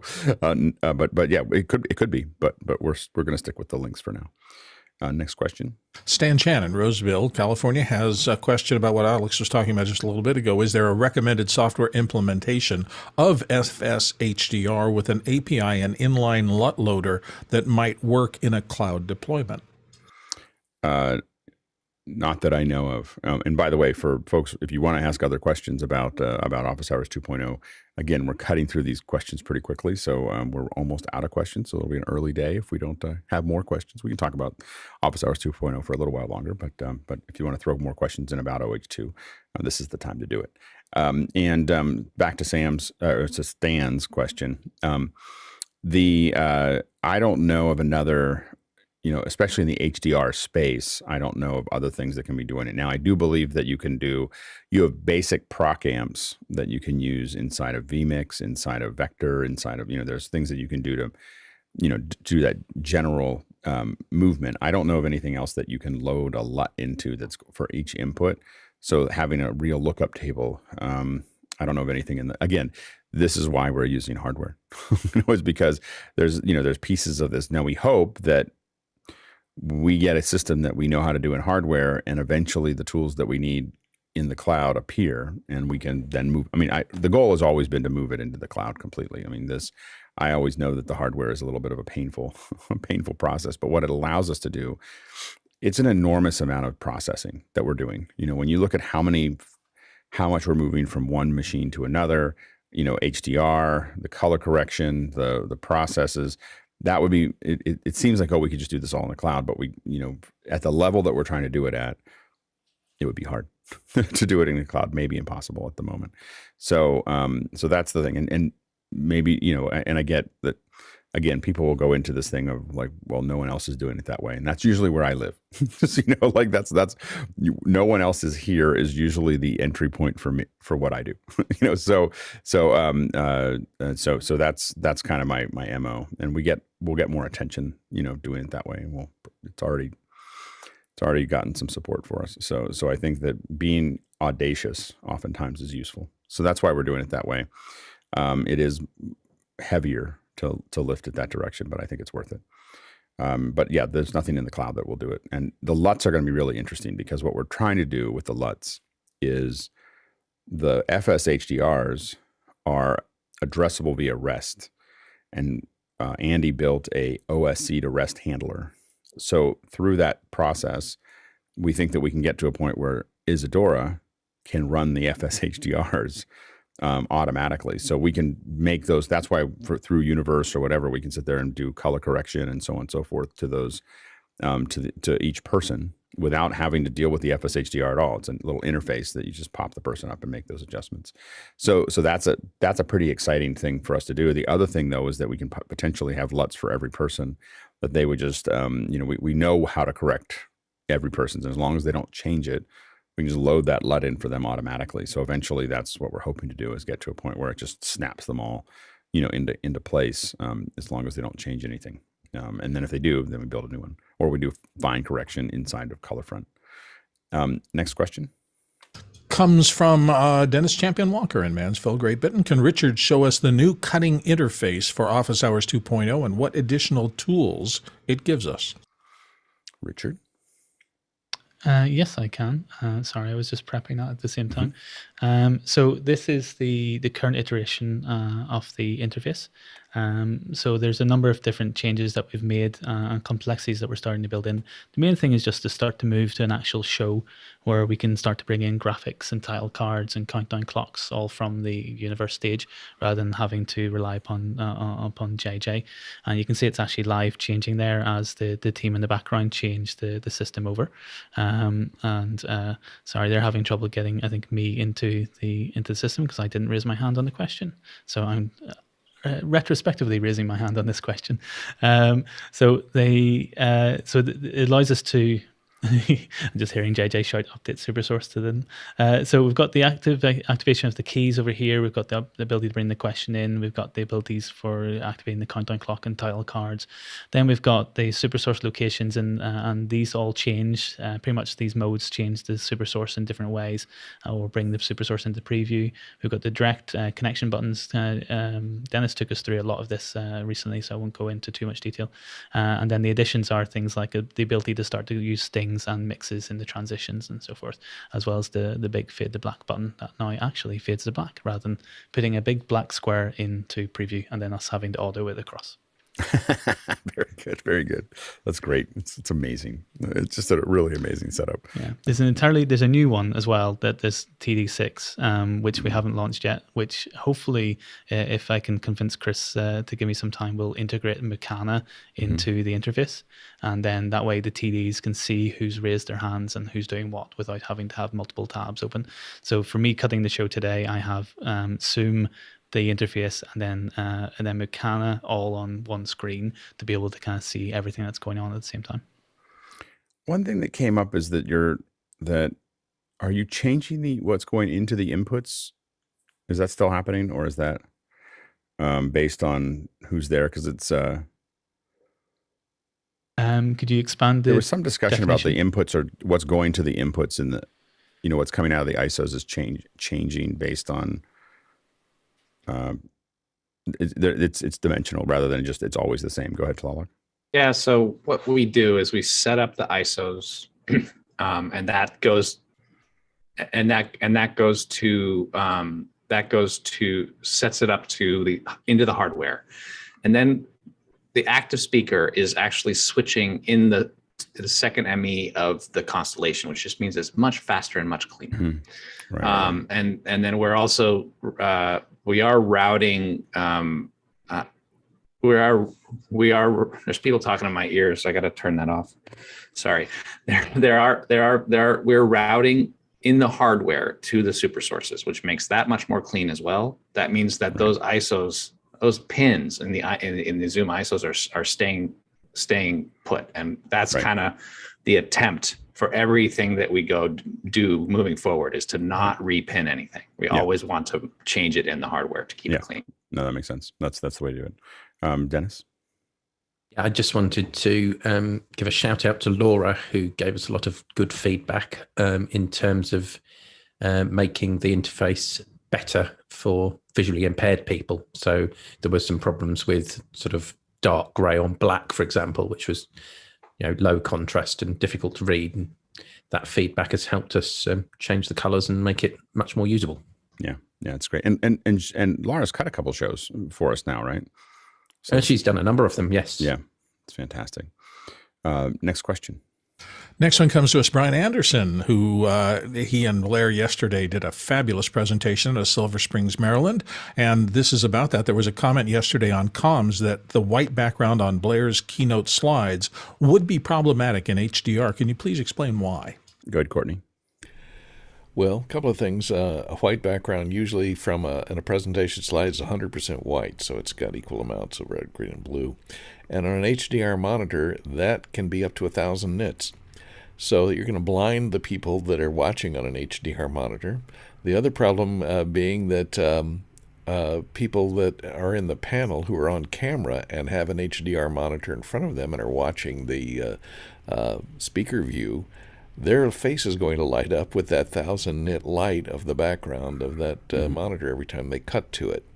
So you'd be better off to have, if you're preparing slides, go no greater, if you want white-ish, go no greater than 70% white and to a gray to keep it from going up to the clipping area or the point where you're going to be lighting up everyone's face with a blue light from their monitor. There you go, Bill.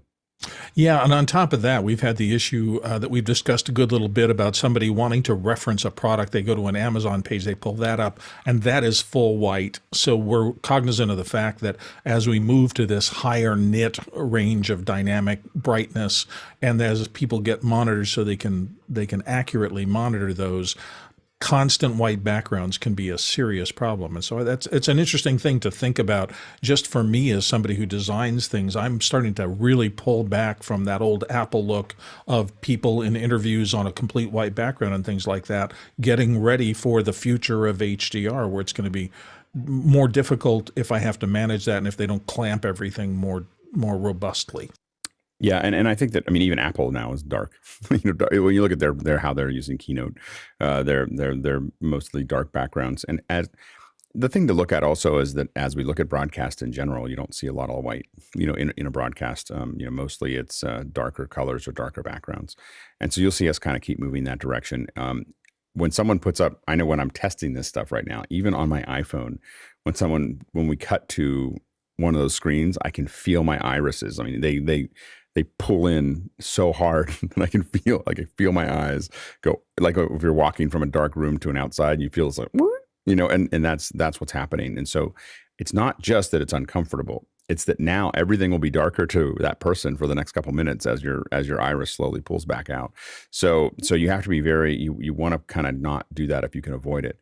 I know that it's been hard for me because for many years I built everything on white backgrounds. And the reason I did that was I used to do all dark backgrounds. Then I watched one of my clients print one of my slide decks out. And literally when it came out of the printer, it was wet.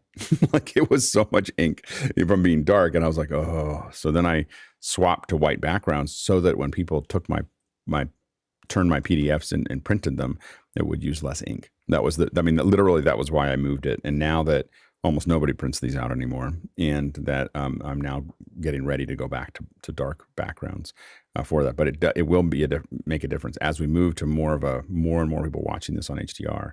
We're definitely going to be more aggressive about like not having people just share a screen, like grab that image, do a quick, mask and throw it up somewhere as opposed to cutting to it, because it's going to be more and more problematic.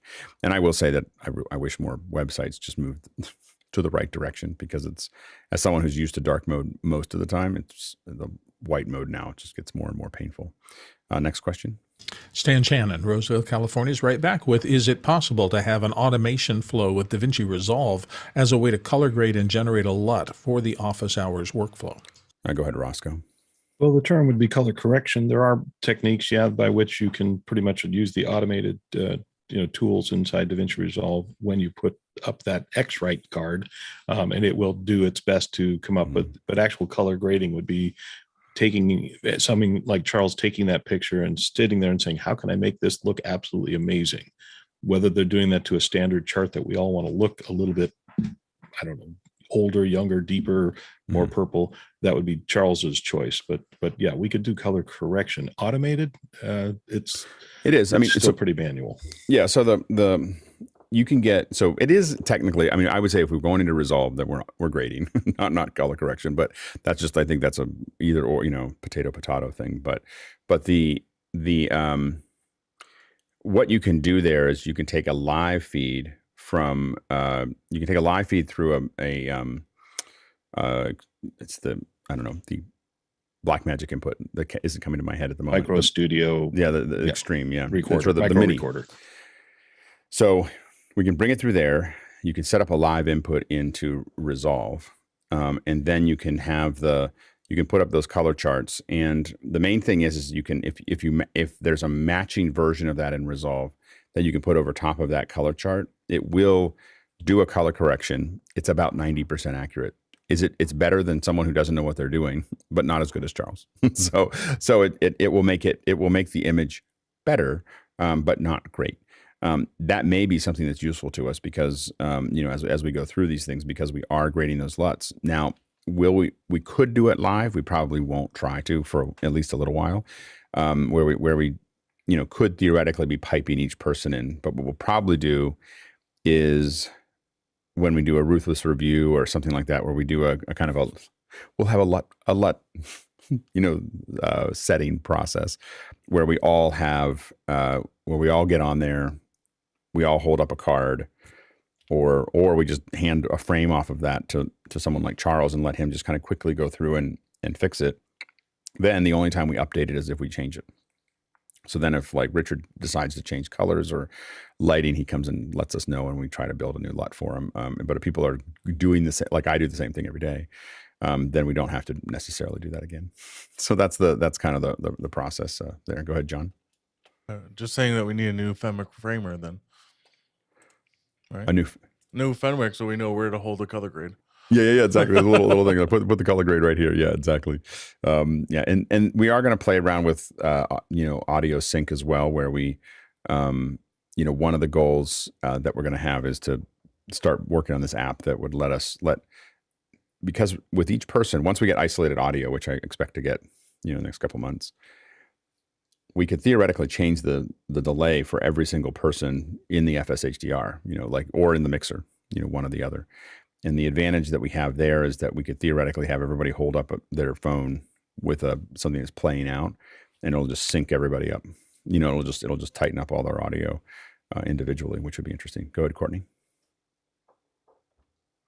I don't know how to deal with someone like myself who has a room which I can't really totally control the light into. And at the time that we're coming in on the West Coast, we start in darkness, and then the sun comes up and it's blasting through these eastward-facing windows and hitting my face and burning it out. And for about 45 minutes or so, and then it arises above the awnings, and then the lighting changes throughout the show.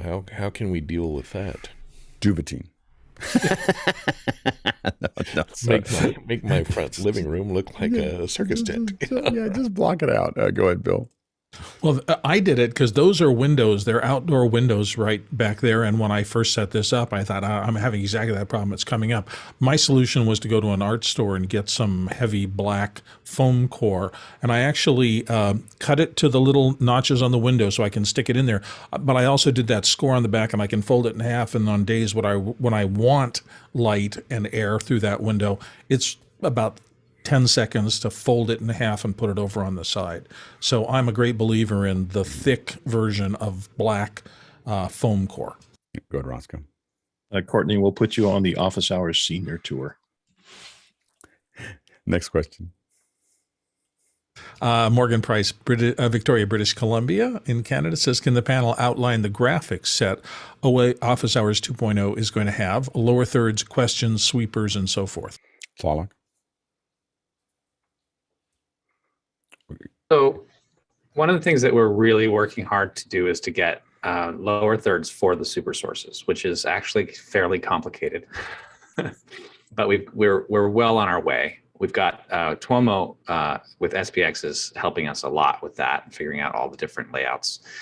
And then we've got to work out the logic behind it.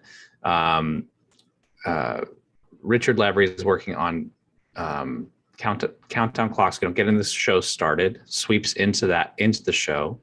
And we'll do lower thirds and questions as we have them now. But I think, as Alex likes to say, we're going to try to pull our elbows in a little bit fairly soon as to adding more things. But we do want to have a different background, hopefully by Monday for the super sources. And that's, I was hoping that maybe Dennis could jump in on this as well.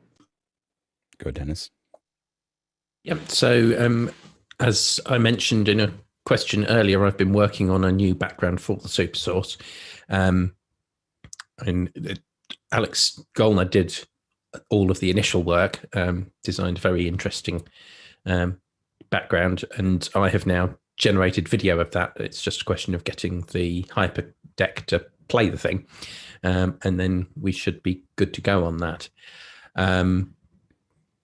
So yeah, on that background, it's in hand. There's also work to be done on all of the graphics in SPX. As Tlaloc was saying, getting it to work with the super source will be very useful, so we can have people's names show up there. And one thing I also want is the ability for the those graphics on the super source to be tied directly to the super source. So when we cut to the super source, they're just there, rather than at the moment it being a separate layer over the program, right. Which means that we have to manually bring the question in and out each time we use the super source. Go ahead, Richard. Yeah, it's also worth noting that the graphics at the moment are all kind of in a test mode. Just as Dennis and Tlaloc are kind of saying, we're putting stuff up so that Alex and the rest of the team can go, oh no, that's awful, please don't do that. And then as soon as people react to it, then we can evolve it and understand. Because there's no kind of guideline template for the graphics for OH 2.0. There's no kind of style guide. We're all kind of starting to build this from the ground up. So as people see stuff and they kind of don't like it, just let us know. There was the people ran into the wall of I have very specific things. I used to be a print designer, so if you do certain things with text, I go, and I'll just kind of pull in really fast, so that happened this morning. So anyway, but it's just too wide. It's the wrong weight. So anyway, the one of the things that we're going to do is probably use the countdown clocks and sometimes the super sources as a place for creativity. So while they will stop moving, like we probably won't change where the windows are, changing what the super sources look like, will be something we may play with a little bit, in that area. So I think that we've been given some support from Cinema 4D that once we get a couple things sorted out on our end, we'll get a couple licenses, and I'm hoping that we can have a lot of fun with especially the countdown clock. I just want that to change often and have it be. I'm working on getting the MoGraph stuff working inside of. So what I'm trying to do is get a MoGraph system set up in Cinema 4D so that the numbers are changing. So then you can build different models for the numbers or bring them in, and then they'll just keep changing on their own. The countdown clock will always work. It's just a matter of what you put in it to be the different numbers. And so that could be a really interesting, puzzle, as we go through that. So anyway, so we're going to have hopefully a lot of fun. We're in the process. We're also going to have licenses for the PCs that we use in the office. In the 090, the 14 PCs, we're going to put them up as a rendering system so that Cinema 4, like we do countdown clocks, we have 14 machines to render out those countdown clocks. So I think that we could have a lot of fun with that over time, but I think nothing else will really change. I mean, again, I want the super source windows to kind of settle to where they are, but what's under them, the mortises around them are the kind of thing we may play with a little bit. Next question. Tony Mobley in Noonan, Georgia says, I know we've talked about this before, but for the new people who might be watching, what is the panelist basic setup for 2.0? Go ahead, Tony. Yeah, the reason why I'm asking is because as I see this going, there is going to be a lot of demand for what 2.0 is doing. And there's going to be a need to replace a lot of the people who are doing all the great work right now. And so we want to sort of start to funnel in new people to want to participate and learn how things are being done. And so they might need to know what is the basic requirement to be on camera and participate as part of the panel, and also the things that they might need to be a part of 2.0 on the back end. All right, go ahead, Dennis. So in terms of video and audio, nothing has really changed. I think you want a minimum of an HD camera and a microphone that's going to give you good quality audio. The other thing that we've introduced is Unity comms. So panelists want to be logged into that, so we can communicate with them on the back end if required. And don't forget, you also need to be in panel view. Yeah, so we don't have any specific technical requirements other than it has to be clean and has to look good, in that area. But I think that still webcams are possible, USB cameras. I mean, if someone asked me today, like, what would you get? I would say, I'd get an MV7 with a Brio and a Nanlite 68. Like that would be kind of like if you do those things, and some headphones, some of these little Linsols. And that would be a really good basic setup that would cost a little bit of money, but it would definitely be acceptable, to what we're doing. Yeah, go ahead, Bill. Yeah, I think people watch this show and they see that some of us have really had fun building out elaborate, complex, multi-light, multi-camera, multi-monitor rigs. And it's easy to think that you can't play unless you do that. And I would encourage you not to think that way.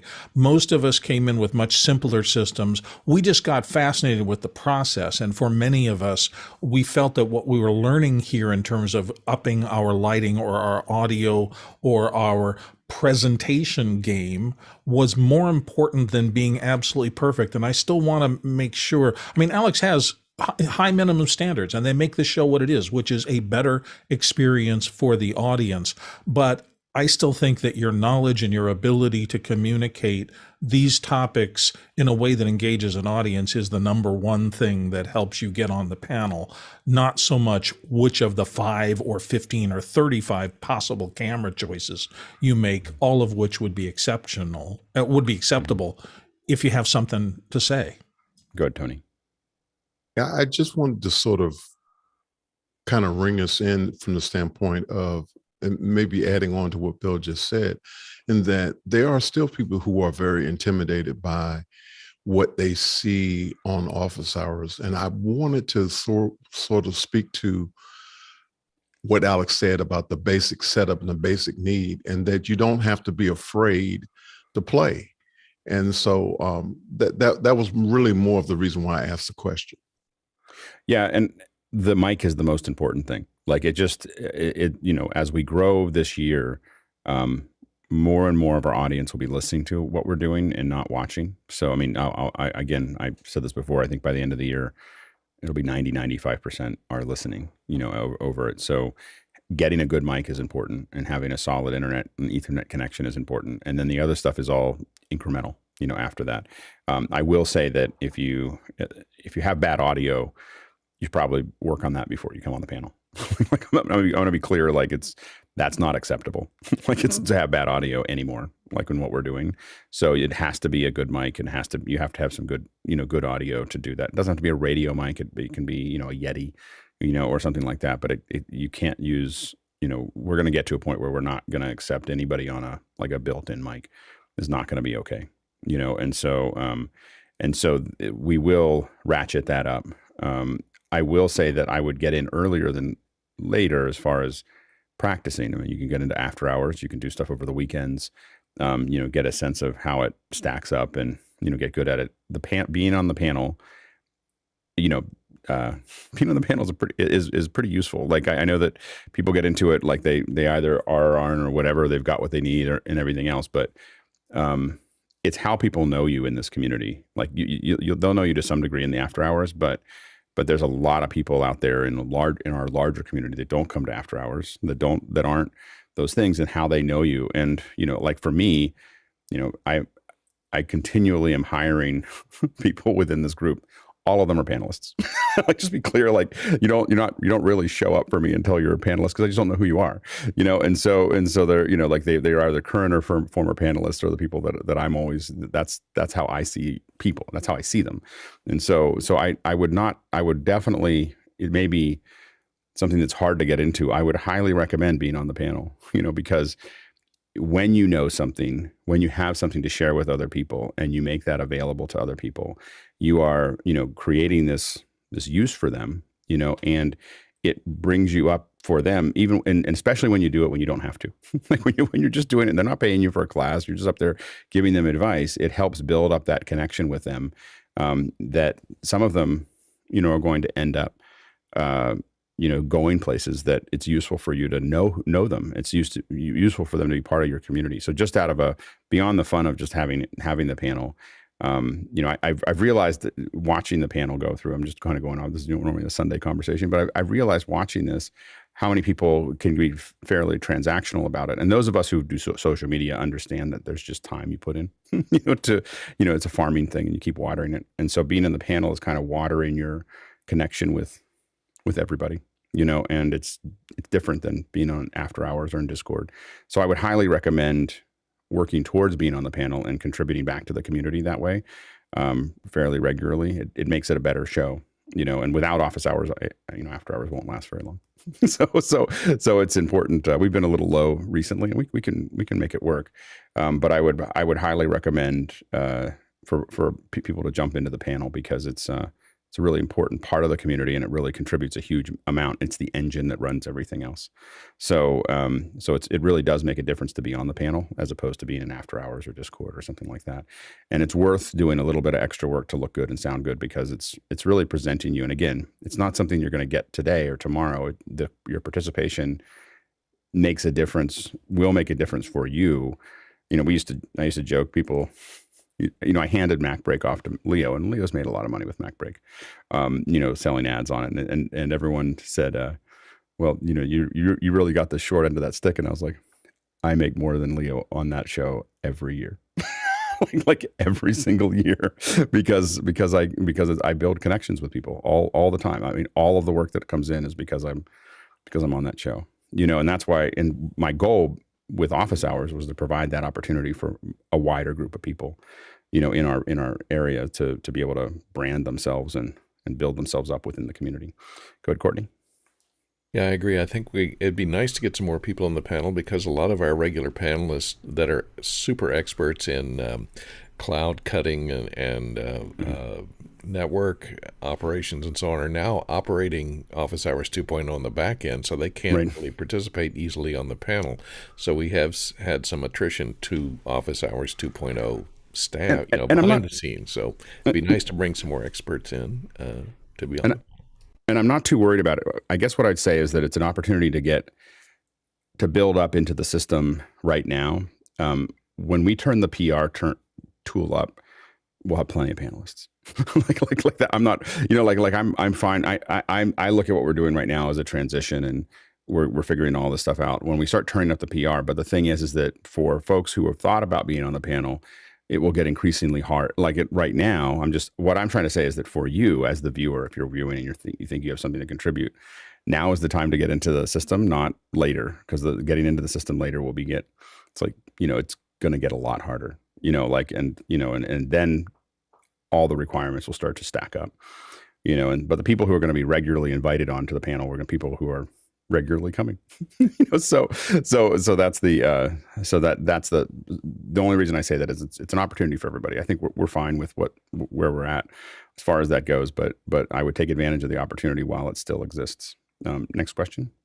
Morgan Price in Victoria, British Columbia is back again with kudos to the community. Watching this come together is awe-inspiring. Do the panelists want to acknowledge someone involved in Office Hours 2.0 who hasn't been on the panel? Tlaloc. Big time want to acknowledge Juan Robles, who's been working really, really hard on a lot of the coding on the back end. George Butters, I don't think has been on the panel, and he's done a lot of wonderful training for the TDs. Alan Scott has been working hard on RFIs and doing a really great job on that. There's plenty of others, but those are some that stood out for me right away. So thank you all very much, and sorry if I missed you. Go ahead, Dennis. Yeah, second all of that, and also to mention JJ. I'm sure he has been on the panel in the past, but we don't see him on the panel because he's driving the machine on the back end, and without him, we wouldn't be able to do any of it. Yeah, absolutely. Next question. John Wallace in Pontiac, Michigan's up next, and he says, once we separate the audio, will we be open mic and allowing the logic for the supersource to define which mic is open at the mixer? Eventually, yeah. Yeah, and I think that, we'll get people to just leave their mics open at that point.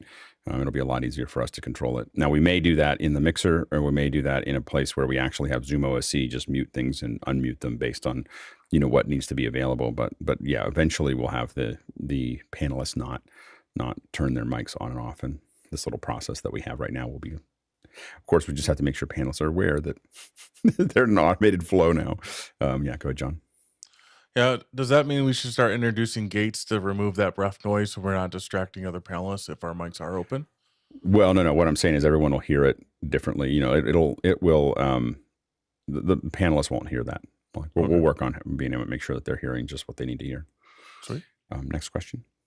Tony Mobley's up next from Noonan, Georgia, and Tony asks, Richard is changing background colors today. Can he share why? Go ahead, Richard. I do it to mess with Alex. No, I do it just to, when Alex mentioned about changing colors and changing backgrounds, then I changed it randomly, the background. So there was no particular reason other than I'm still looking for the perfect setup. Next question. You're making me want an orange soda, Richard. This comes from TJ Asher in Minneapolis, Minnesota. He says, how can we share items like John Preto just did in the 2.0 realm? Is there a method in place for panelists to share web pages or items they find while researching questions? Tlaloc. You can share by sharing through your camera feed encode, or you can share by screen sharing. And we have a method to pull screen share into the 2.0 system right now. And that just pulls it straight out of the ZoomOSC client. And we can use that then. As we go on, we may want to think about ways to have the person who's sharing also be visible, but that will be a little bit more complicated. Yeah, my goal there is to eventually have a graphics team that is managing what goes up, and panelists send them a link like, hey, check this out. This is a good link for that question. This is a good link for this thing. And so it's not explicitly coming from the panelists. There's another overlay of that rather than it coming from them. So they're always just on camera. That's the goal where we're hoping to get to. Next question. Josh Kaufman in Pittsburgh, Pennsylvania, in the back end here says, when in the Office Hours 2.0 roadmap can we expect tally feedback to be delivered to the commentators, confidence monitors, personal displays, and so forth? Go ahead, Richard. Yeah, there's a couple of interesting options for this at the moment. The microbits project, I think that's coming up, might be one of those options, in fact. But at the moment, as the panelists start to all use Unity, Unity has built-in tally light system that can be employed. So it means that if you keep Unity open on a screen beside you, you'll get your little green and red tally lit up. It's designed more for camera operators, I believe, but it could work very easily for the panelists. At the same time, we could also send every panelist a little universe stage that would have their individual numbers if we wished, and they would light up specifically whenever that you're on preview or program. Good, Dennis. So Richard did mention the microbit project. I have got my kit here. So I understand that we're going to be building that in the first couple of weekends of March. Yeah, and if we find out that works really well and it's internet capable, it could be a very good little solution for what we're doing. Yeah, I'm looking forward to building it. It's going to be good fun. Oh, absolutely. Next question. JJ McKenna is up next from San Rafael, California. Would Colleen Hendry's Streamline.wtf project be a viable option for encoding the amount of data that is used for the Office Hours 2.0 stream? I think that even Colleen would probably recommend we not use it in production. It's kind of an R&D thing for her. Maybe we might use it to do a test stream relatively often. And if people are interested in that, talk to JJ. And if we have a group of people that want to, I think that if we start encoding with her Streamline project, and especially just even in a test environment, we might get her attention. so I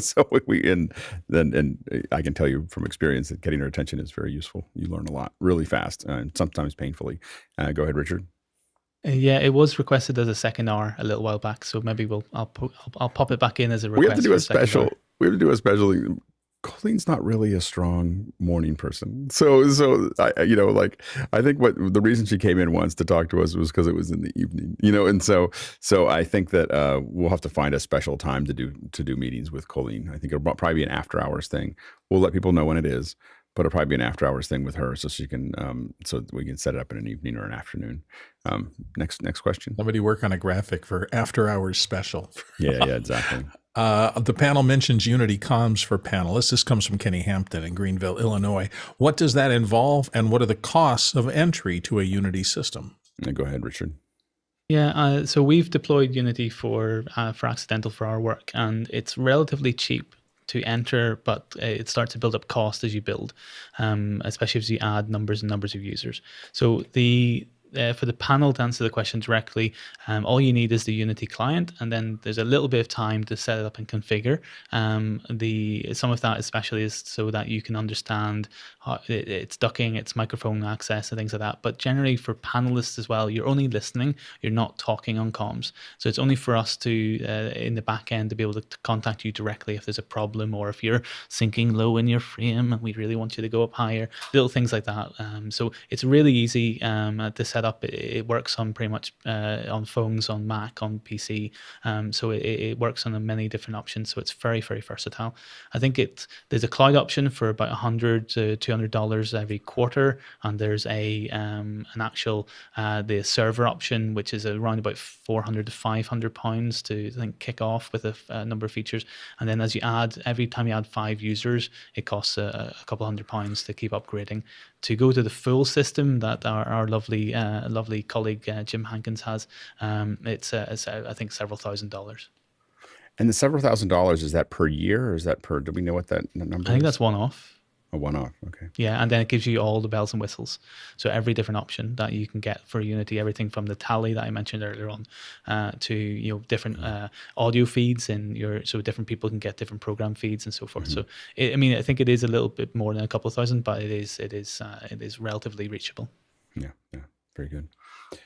All right. Well, there's our 2.0 update. So I just want to thank the whole team working on 2.0.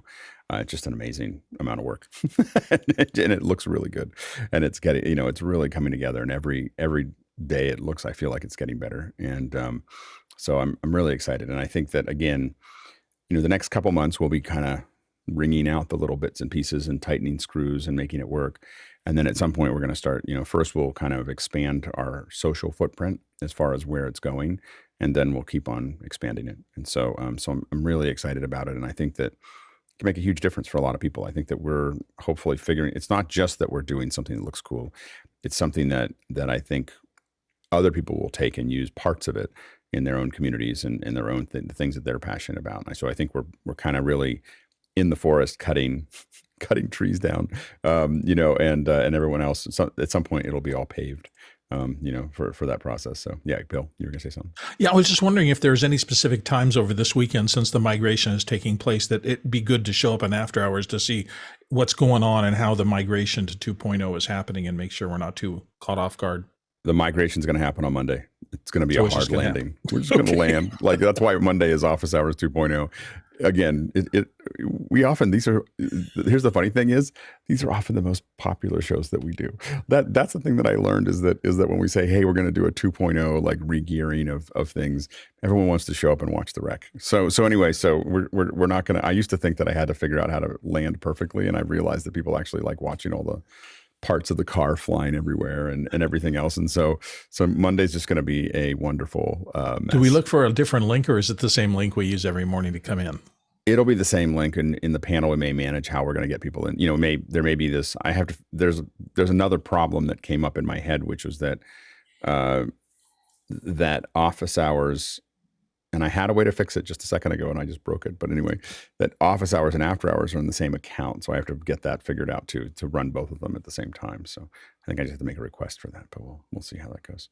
Anyway, so that's another little wrinkle that we'll have to figure out as we go. There may be something different next week as we kind of sort that out. So it'll be a little bit of a mess, and we'll figure it out. All right. Thanks again to the producers who have produced a great show, as always. A lot of great questions, keeping everything rolling. And thanks to our panelists. Can't do this without you. And it's great conversation and answers, and as usual, as we expected. We're almost to 700. It's crazy. 700 times we've done this in a row. And it's not just that we've done it 700 times. We've done it 700 times in a row. It's quite a thing. All right. So anyway, stay tuned. We have education tomorrow. It's just a really great conversation. I would highly recommend checking it out, but it's only on Zoom. And then our own Laura Thompson will be talking at 10 on YouTube and Zoom about accessibility in the classroom. All right. See ya. See, I gave him the black. There we go.